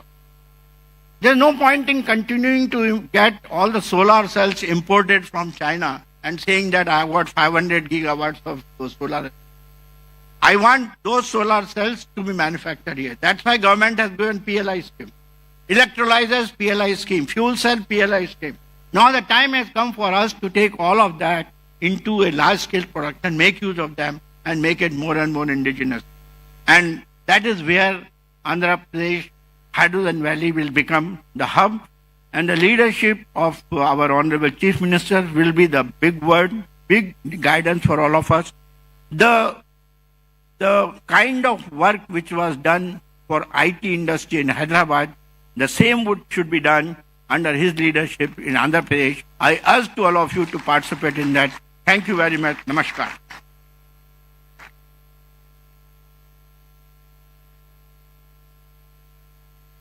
Thank you, sir, for your inspiring words and for highlighting the critical role of green energy in shaping the future of India's mobility and infrastructure.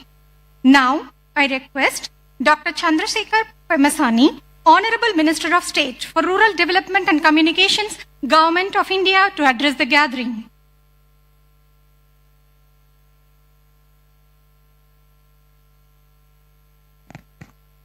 Thank you. Honorable Chief Minister of Andhra Pradesh, Sri Nara Chandrababu Naidu Garu, a leader who not only transformed Andhra Pradesh, but also inspired an entire generation of policymakers, including myself, across the country, and Dr. V.K. Saraswat ji, Honorable Member Niti Ayog, whom I have just seen how deeply passionate about this renewable energy, and Sri K. Vijayanandan ji, Chief Secretary, Government of Andhra Pradesh, who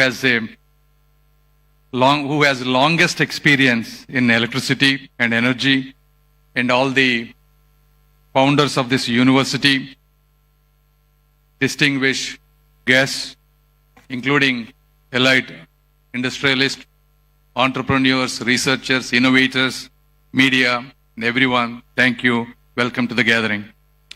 As we gather here in Amaravati, the future visionary capital of Andhra Pradesh, we stand at the threshold of a transformative era in energy. We are at a decisive crossroads where the climate change is accelerating, global fossil fuel reserves are dwindling, and the demand for clean, sustainable energy is rising faster than ever. According to the estimates, by 2040, India will be the largest consumer of energy. Today, we import 40% of primary energy with a spend of 8 lakh crores, that's close to $90 billion annually. Therefore, the energy security is India's national security.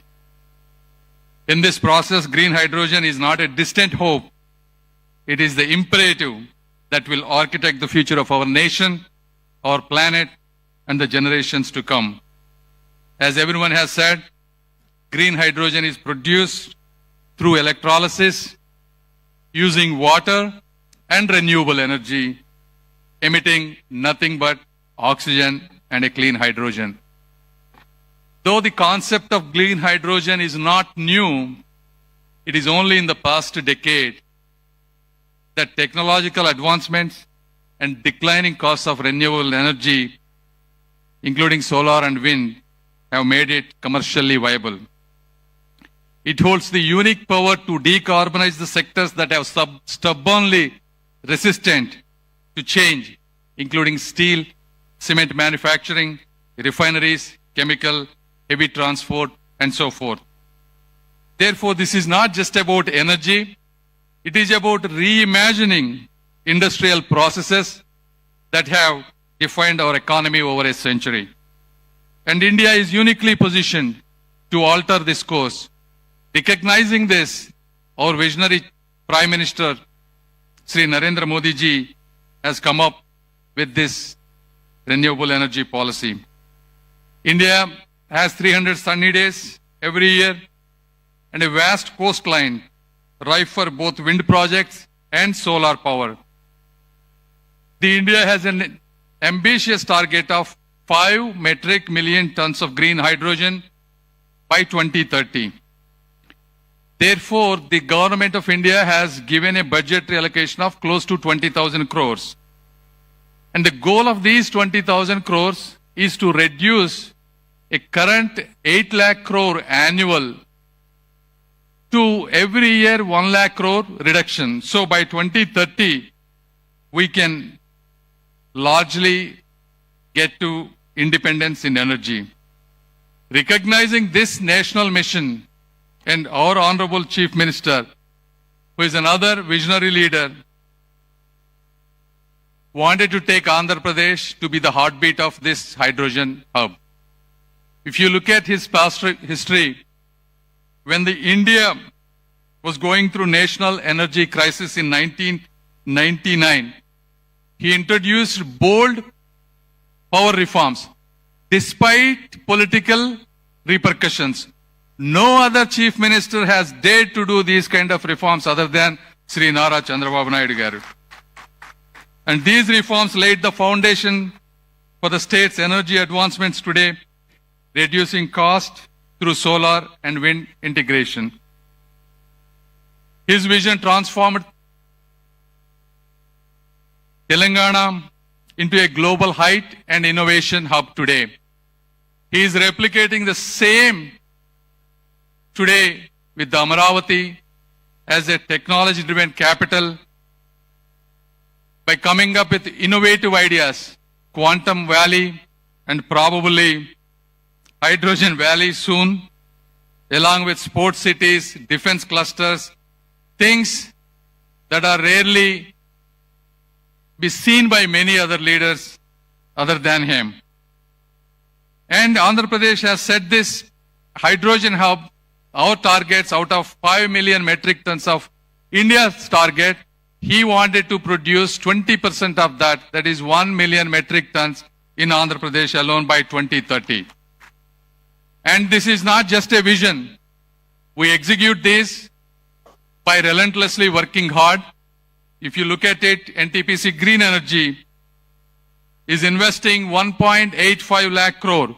This is the India's largest green hydrogen hub, producing 1,500 tons per day of green hydrogen and another 7,500 tons of its derivatives, whether it is green ammonia, methanol, etc.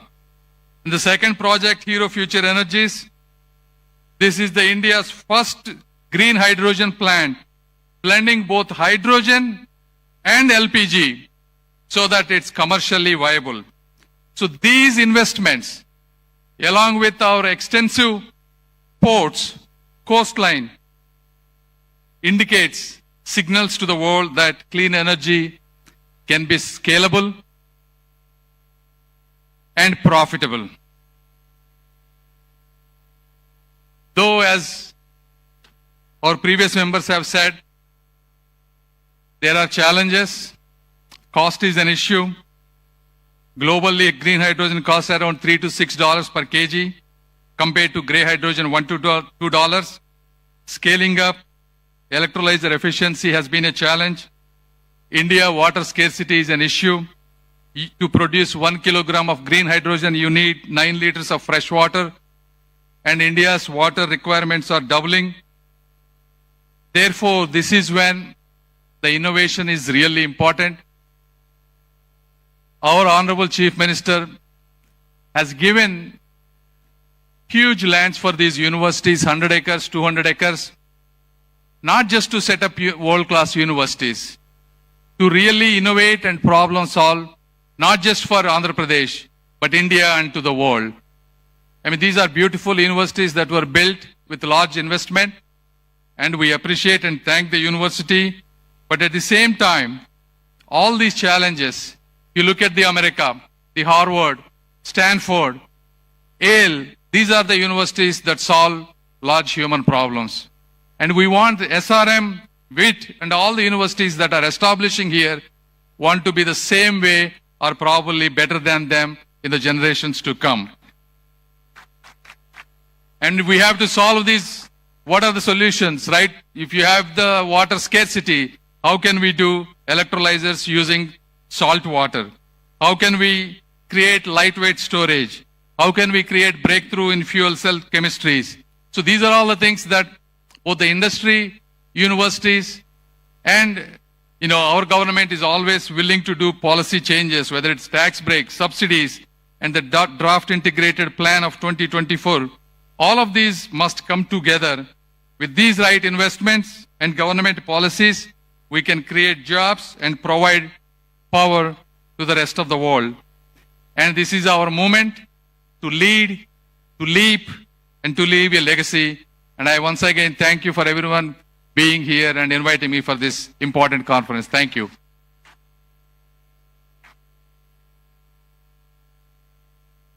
Thank you, sir, for your inspiring words and support. Ladies and gentlemen, the journey towards a green, self-reliant India needs more than innovation. It needs a visionary leadership to steer us to dream beyond.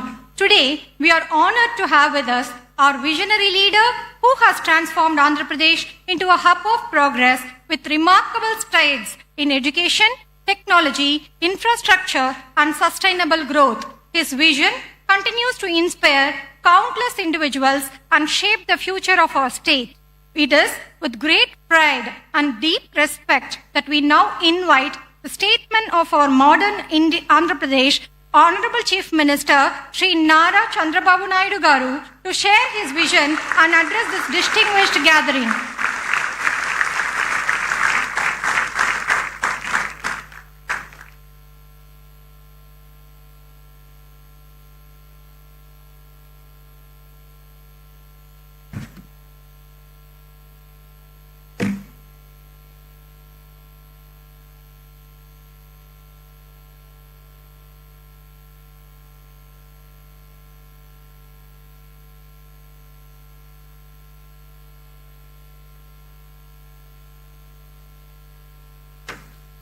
Honorable Minister of State for Rural Development and Communications, Government of India, Dr.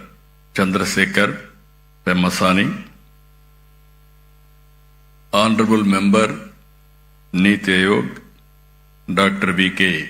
Saraswat, Pro-Chancellor, SRM University, Sri P. Satyanarayana Garu, Chief Secretary, Government of Andhra Pradesh, Sri Vijayanand Garu, Pro Vice Chancellor SRM University, Professor Satish Kumar, Director, CSIR, NCL Pune, Ashish Lile Garu, President CEO, Synergen Green Energy, Sri Pranav Tanti Garu, Executive Director, Research, SRM, respected Sri Narayana Garu, Convener, NHM, Sujit Pillai Garu, and industrialists and friends and media. I am very happy to be here second time after I assumed charge. Today, one of the most important subjects SRM is conducting. Really, I appreciate them. This is Green Hydrogen Summit 2025.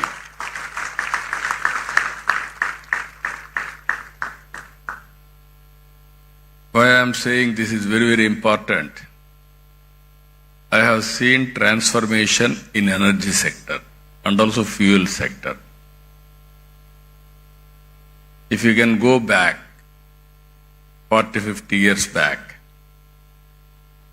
at that time, no energy. India, when I born, elementary school, when I used to go to school, we used to use only lanterns. Youngsters may forget about it because you didn't witness that type of situation. After that, power has come, electricity has come to villages. That is a big news and also very, very surprise.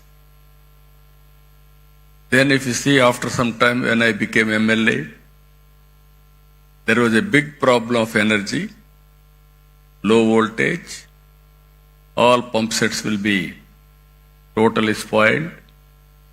Even sometimes all crops will be withered away. There were days when I was Chief Minister of Andhra Pradesh, 50% of time whenever there is a session, we are having a budget session in March. March is the best season for agriculture. They need power and also hot. Automatically there is no power. All MLAs used to block the assembly through adjournment motions. Then I used to discuss about, there were days we adjourn the assembly, go to the field, what is happening, and then come back and report to the assembly members. Then I thought in this country, better to go for reforms. Already one state has introduced reforms, Orissa. They were forced to withdraw reforms again because of pressure from public and political parties. In this country, I started first time power sector reforms in 1999 or 2000. That is the beginning. First regulatory commission has been set up.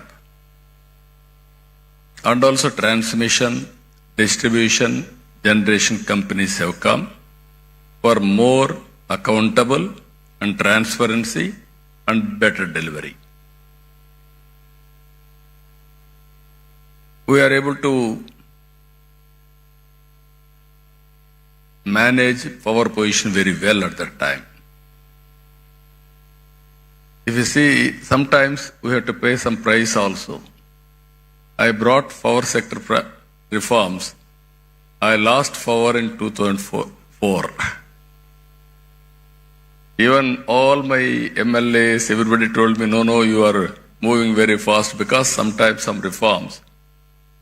Some people will get adverse effects in the short term, but ultimately it will be beneficial. Again, if you see clean energy, solar, wind, all these things, around 2014, Ruby to cost, 14 rupees unit production cost. Nobody thought about it. At that time, Government of India has come forward, Honorable Prime Minister Narendra Modi ji, to promote green energy in a big way, solar, wind and everything. as rightly mentioned Mr. Saraswat, panels we had to import from China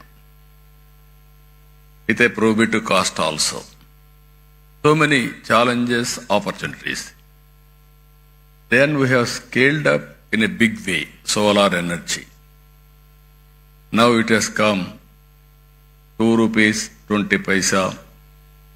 And also once we don't know where power is coming, today you can generate power at your rooftop.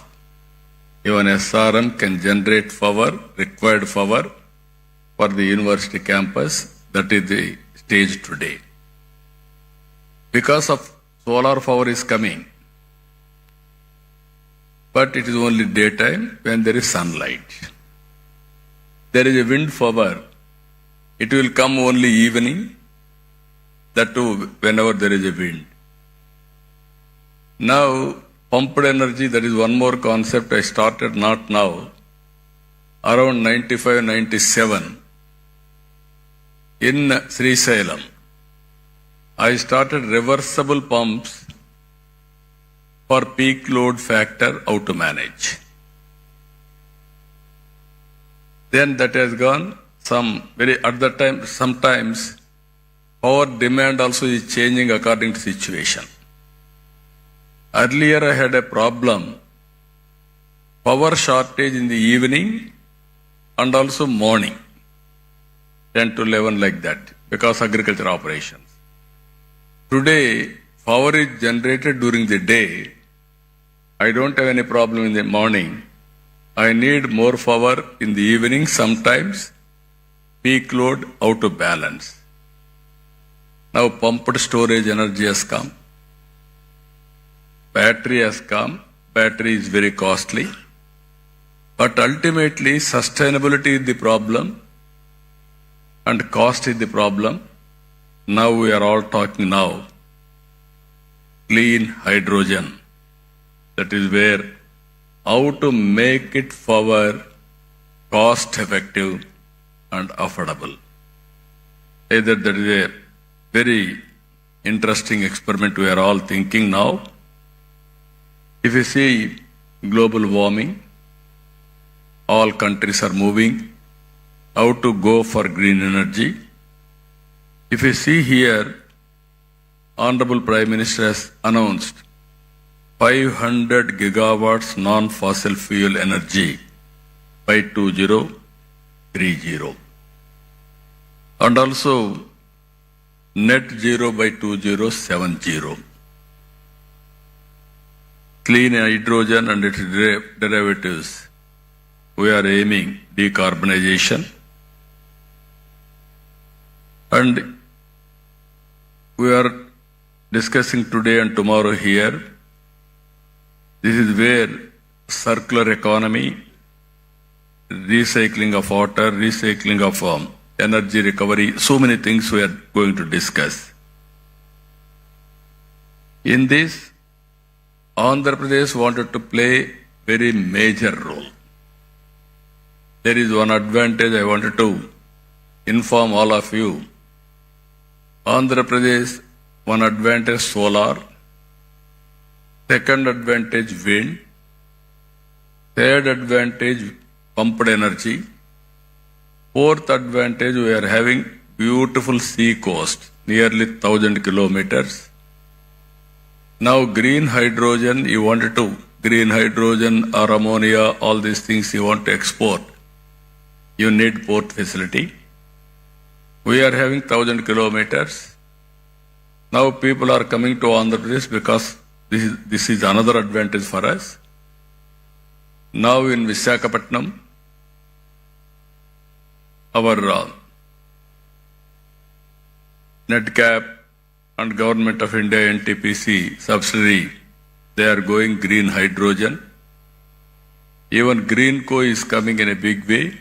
Already they are having one hybrid model, what I told you very clearly, solar, wind and also pumped energy. Very cost effective. Now they are going in a big way, green ammonia in Kakinada.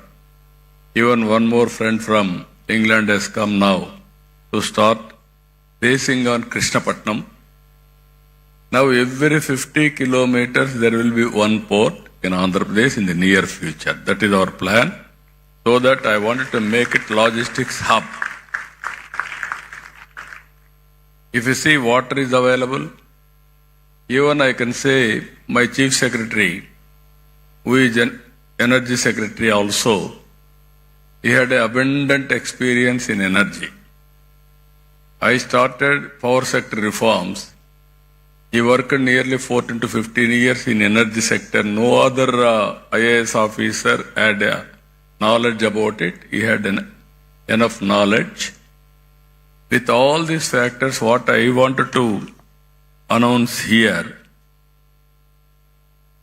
even Andhra Pradesh wanted to contribute nearly 160 gigawatt capacity of green energy in the near future out of 500.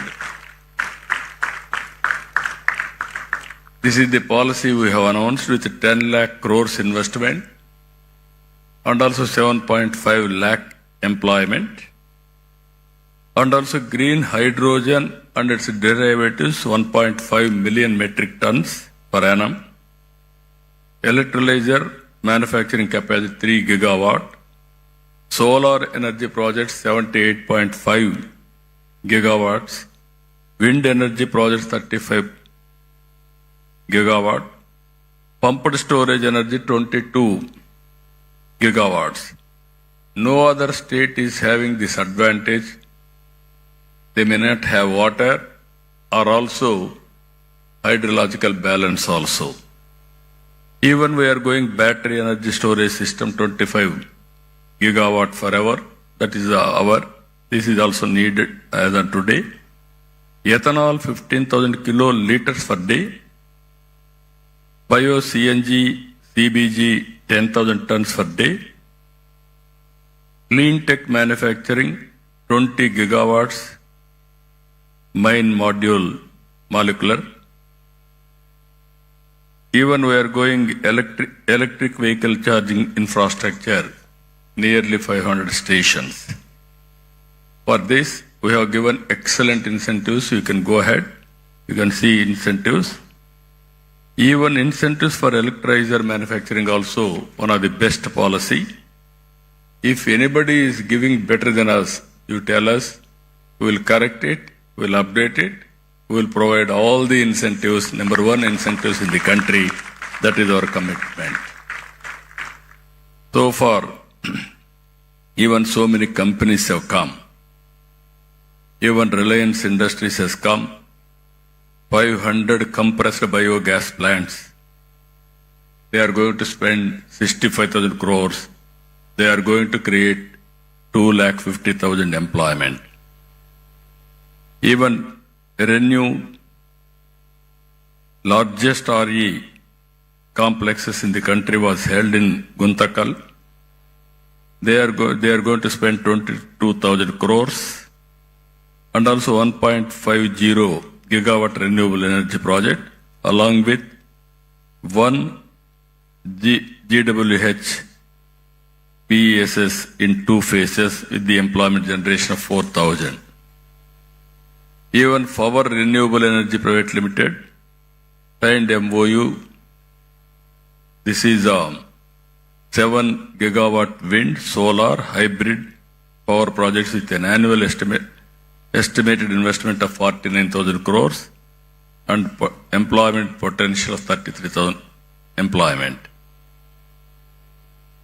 So this is where another company, AP, I told you already, NTPC and NetCap, Greenco also. Very interestingly, if you see history, in 83 my party announced fertilizer plant in Kakinada. Then one entrepreneur who is selected, KVK Raju, he started Nagarjuna Fertilizers. Today Greenco has taken over that Nagarjuna Fertilizers. They are going ammonia. At that time we have given wet leather plant. Today, same premises they are converting into ammonia. That is the change we are doing. That is the change it is happening. As I rightly mentioned, we are having all advantages. Solar, even some states, some countries, they may have some advantage, sometimes some missing. In Andhra Pradesh, we are having all advantages. Solar, wind, pumped energy, even water is also important for pumped energy. So water is available. And at the same time, if you see further, ports are very, very important for exports. Even green hydrogen, we need water. We are having water. There is a problem, we are having sea also. We can use water from sea water also for conversion, all these things. That is plenty of water is available in Andhra Pradesh. With all these things today, I really appreciate SRM for conducting historical meeting in Amaravati. Why I am saying historical meeting? Recently, originally if you see, Hyderabad I started high-tech city focusing IT. Recently in Amaravati, we started Quantum Valley focusing artificial intelligence. Now today, I am very happy. We are focusing Hydrogen Valley starting from here.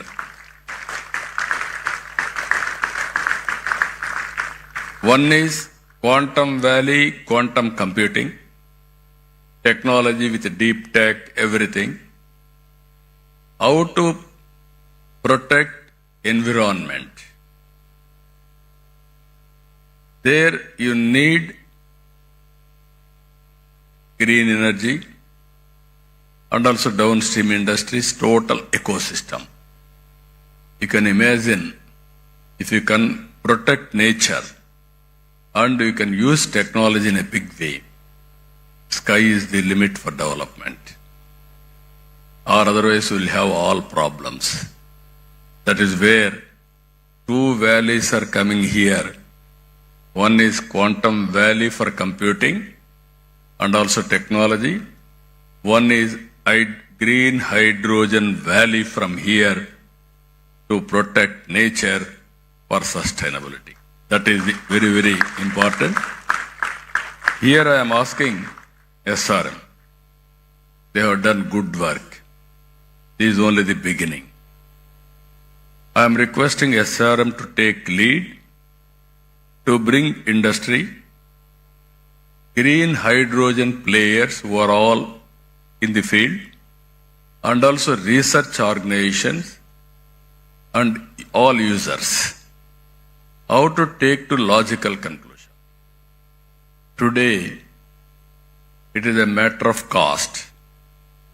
If you scale up, and at the same time, if you can go for innovations, you are all here. Our youngsters are also here. Continuously you will think you will get so many solutions. How to get best solution for reducing the cost, thereby affordability. That is only a game changer. For this, hydrogen storage, transportation, and so many things, we can work it out. There I am saying today, after today, tomorrow, all discussions will conclude. We will declare Amaravati Green Hydrogen Declaration 2025. Same day, next year, we will meet again to review what we have done, what is the progress. Bring knowledge available globally, bring all experts and players available globally, and also we will improve further with value addition. If you can provide all solutions, I am here to give proof of concept. Some chief ministers may not understand, but our Prime Minister is very clear. He had a clarity in technology and also vision. That is where I am saying always, right time, right place, right person. That is Narendra Modi ji as on today. Now India is having very good advantages. I am telling you again and again. Reforms has been started in 1991. First mover advantage in technology, that is 1995. Demographic dividend as a windfall gain. All other countries are facing a problem of aging, where India is able to provide capable and also very, very effective human resources to solve their problems. That is the strength of India today. Even some countries are depending on India for solving their problems or serving their community. India is having capacity to serve that.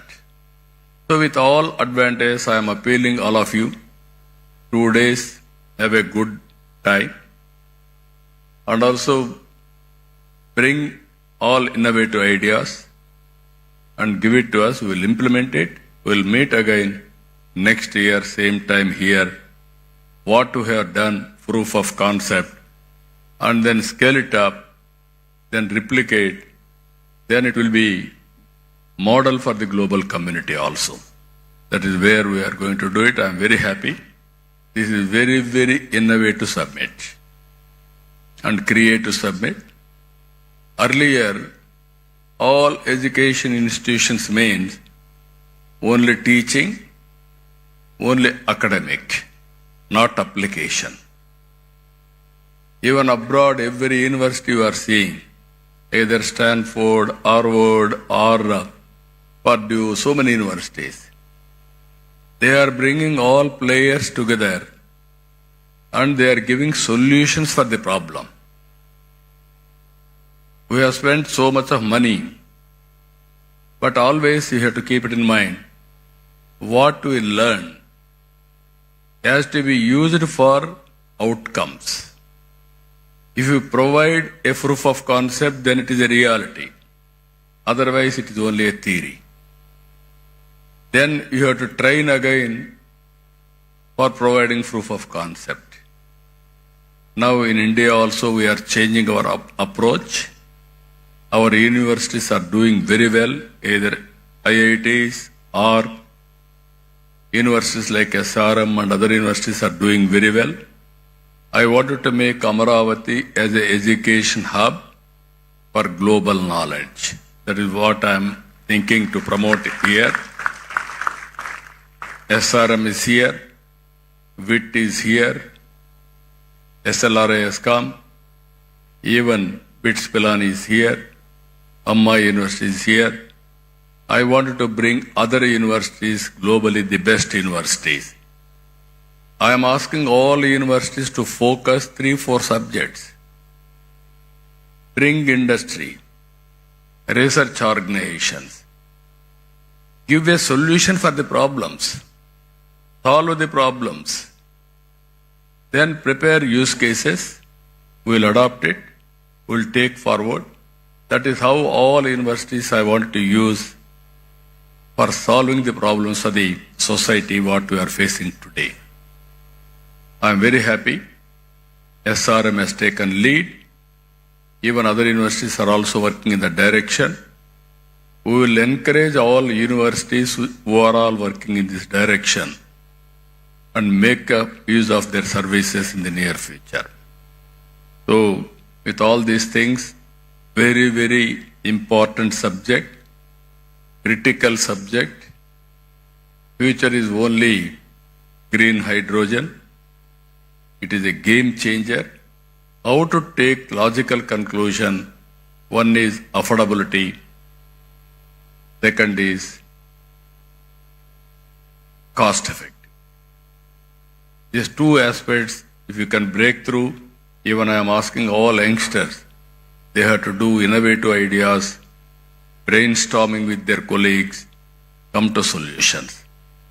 Even if you see today, Vijayawada and also Visakhapatnam are the best top 10 cities in India for having excellent skills. That is where reports are coming.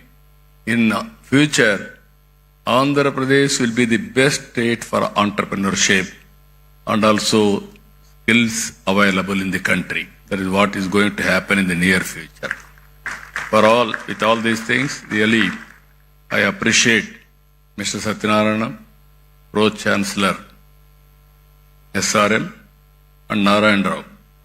Always he is pushing things. I wish him all the best. Once again, all members who are all assembled here, best of luck. I wish all the best. Thank you, one and all.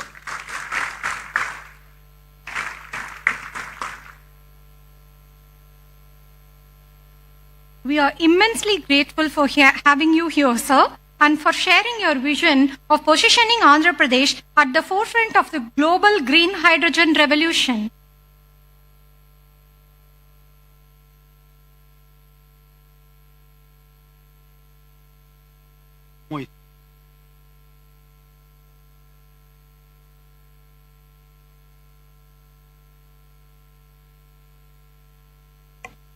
We are gathered here today in this landmark occasion to witness the signing of the two transformative memorandums of understanding between the Government of Andhra Pradesh with Yamuna and JKSH and Hinfra.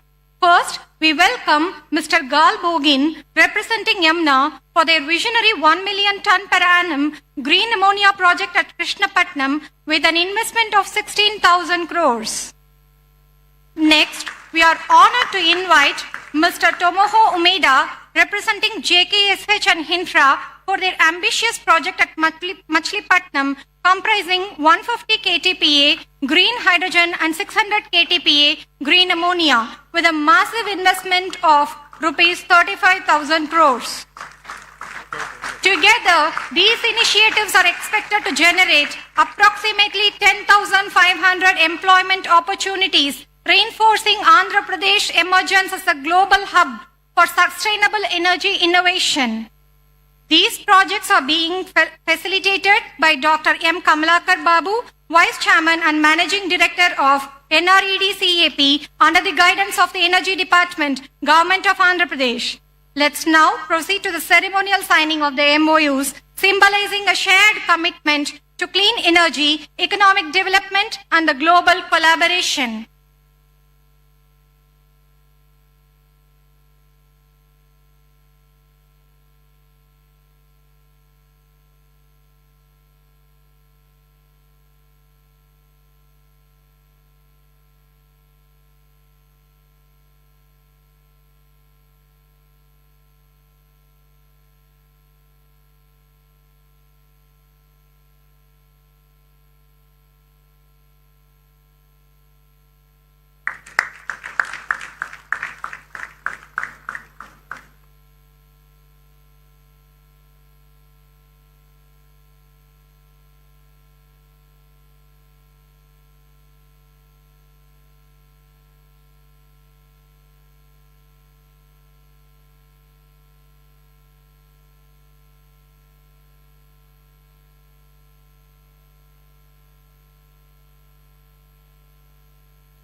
we kindly request Sri Nara Chandrababu Naidu Garu, Honorable Chief Minister of Andhra Pradesh, to felicitate Dr. V.K. Saraswat, Honorable Member, Niti Ayog.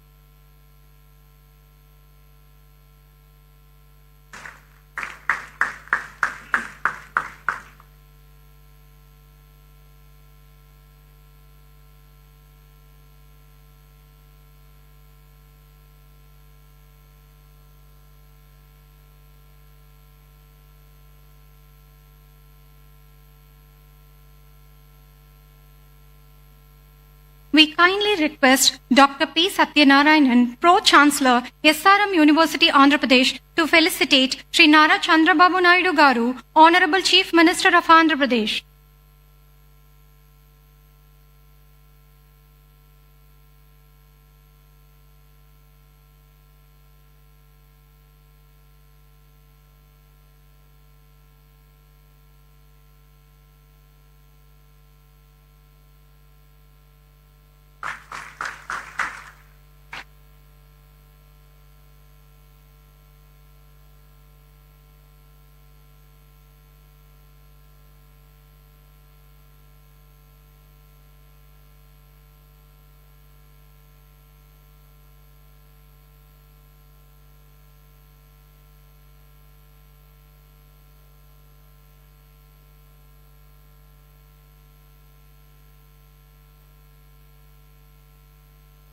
We request Professor Satish Kumar, Pro-Vice Chancellor, SRM University, Andhra Pradesh, to felicitate Dr. Chandrasekhar Pemasani, Honorable Minister of State for Rural Development and Communications, Government of India.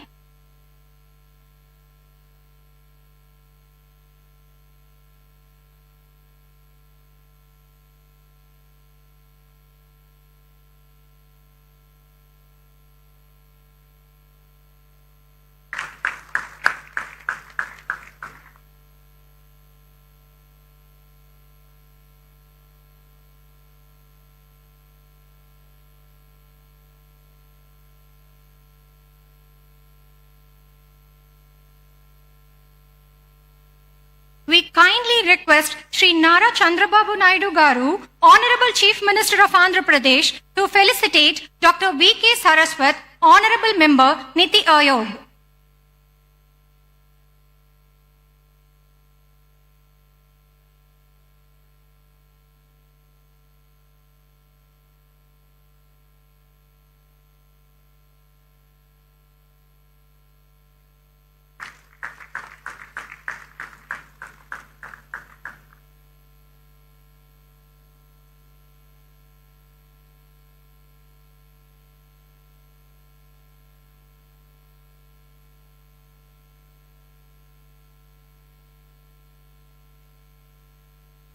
We request Professor Satish Kumar, Pro-Vice Chancellor, SRM University, Andhra Pradesh, to felicitate Dr. Sujit Pillai, Finder Staff, MNRE.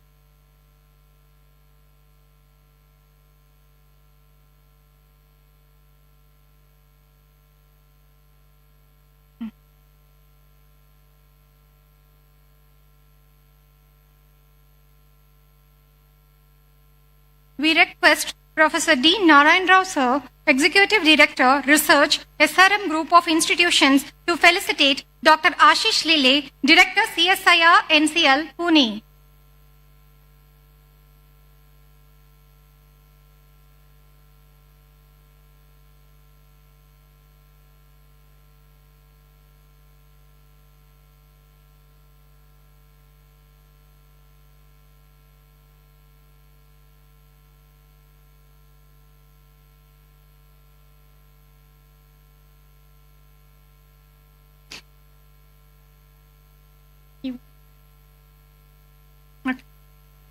We request Professor D. Narayan Rao, Executive Director, Research, SRM Group of Institutions, to felicitate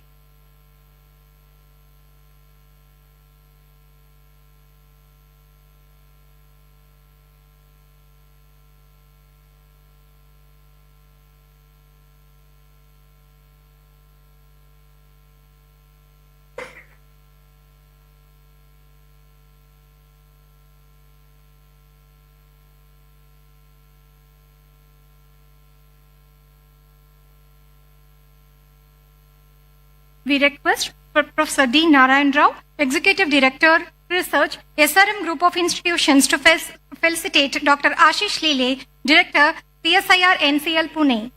We request Professor D. Narayan Rao, Executive Director, Research, SRM Group of Institutions, to felicitate Dr. R.K. Malhotra, President, Hydrogen Association of India.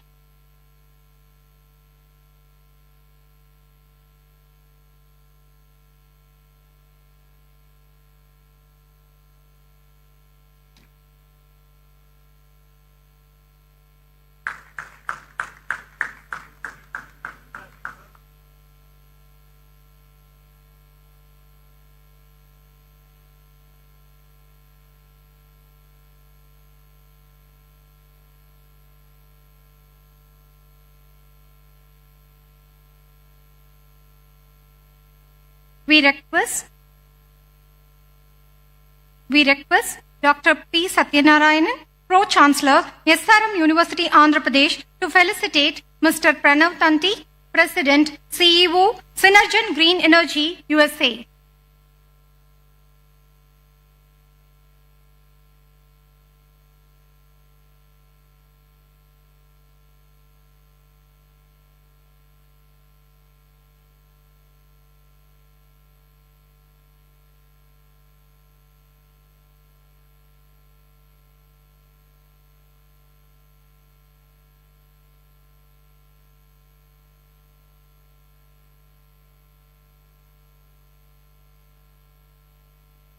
We request Dr. P. Satyanarayanan, Pro-Chancellor, SRM University, Andhra Pradesh, to felicitate Shri K. Vijayanand, Chief Secretary, Government of Andhra Pradesh.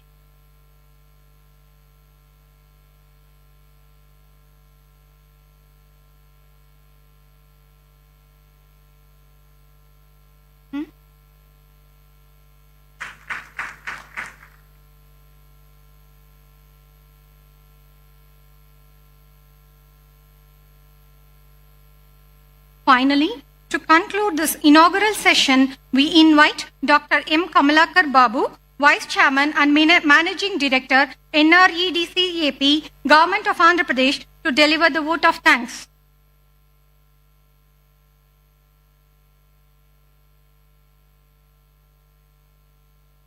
Sir, on the occasion of Green Hydrogen Summit 2025 today, it's my privilege and honor to deliver the vote of thanks at this landmark and inspiring inauguration ceremony. Sir, first and foremost, I extend our deepest gratitude to Sri Nara Chandrababu Naidu Garu, Honorable Chief Minister of Andhra Pradesh, for his visionary leadership and Swarna Andhra Pradesh 2040 vision, 47 vision. His commitment to sustainable development and the transformative integrated clean energy policy 2024 has laid down the foundation of Andhra Pradesh to emerge as a national leader in green hydrogen and also renewable energy innovation. Under his guidance, the state is not only attracting massive investments, but also creating ready employment opportunities for lakhs of youth. Sir, we are very happy to, sir, your good selves have announced that Amaravati Green Hydrogen Valley Declaration, sir. We work under your able guidance and will do the needful, sir. Sir, and also we are privileged to have Dr. K.V. Saraswati ji, Honorable Member, Niti Aayog, Government of India, with us today as the premier think tank of the Government of India. Niti Aayog continues to play a catalytic role in shaping India's clean energy and renewable energy roadmap.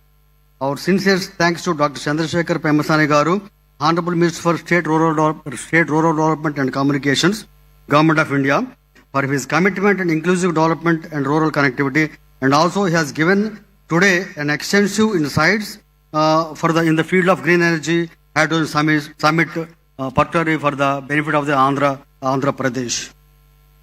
Sir, a special word of appreciation to Sri K. Vijayanand Garu, IAS Chief Secretary, Government of Andhra Pradesh, for his pivotal role in driving implementation of Andhra Pradesh Integrated Clean Energy Policy 2024. His administrative leadership and technical expertise in Energy Department has been instrumental in enabling the rapid progress of green hydrogen initiatives and fostering robust clean energy ecosystem in the state. We extend our heartfelt thanks to Dr. P. Satyanarayanan, Pro Vice Chancellor, Pro-Chancellor for SRM University, AP, for hosting the summit and for his vision in making SRM a center of excellence in clean energy, education and research. Sir, I will also extend my sincere thanks and gratitude to Dr. Sujit Pillai, MNRE, and also Dr. Malhotra, President, Hydrogen Association of India, Dr. Abhinav Thanti, President, Sujlan Green Energy, and also Professor Dr. Narayan Rao, Executive Director, SRM University, and also Professor Padasarathi and Sujit Kolluri, who has given a very good insights and also work together with our things. And so, sir, to all the CEOs, industries leaders present, thank you very much for your commitment and to innovation and investment in Andhra Pradesh, green hydrogen's ecosystem. Your collaboration is vital to achieving our ambitious targets. We also wish to acknowledge the invaluable contribution to our organizing partners, SRM University, Andhra Pradesh, IIT Tirupati, MNRE Government of India, NetCap. Your collective efforts have made the summit possible and impactful. To our sponsors and industry sponsors, thank you for your generous support and belief in your vision, sustainable future powered by green hydrogen. We sincerely extend our gratitude to press and electronic media, whose relentless service to the and also main pillars for the dissemination of the information to the entire state and country.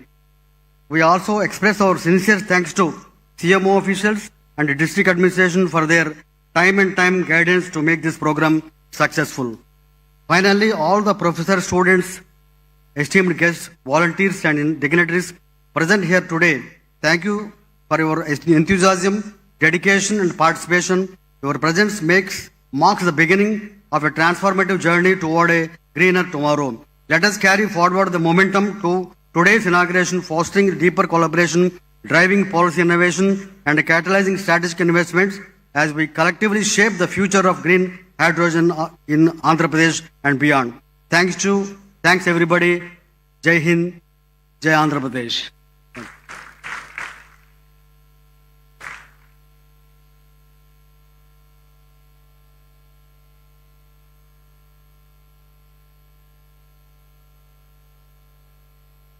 Please join us for a lunch break.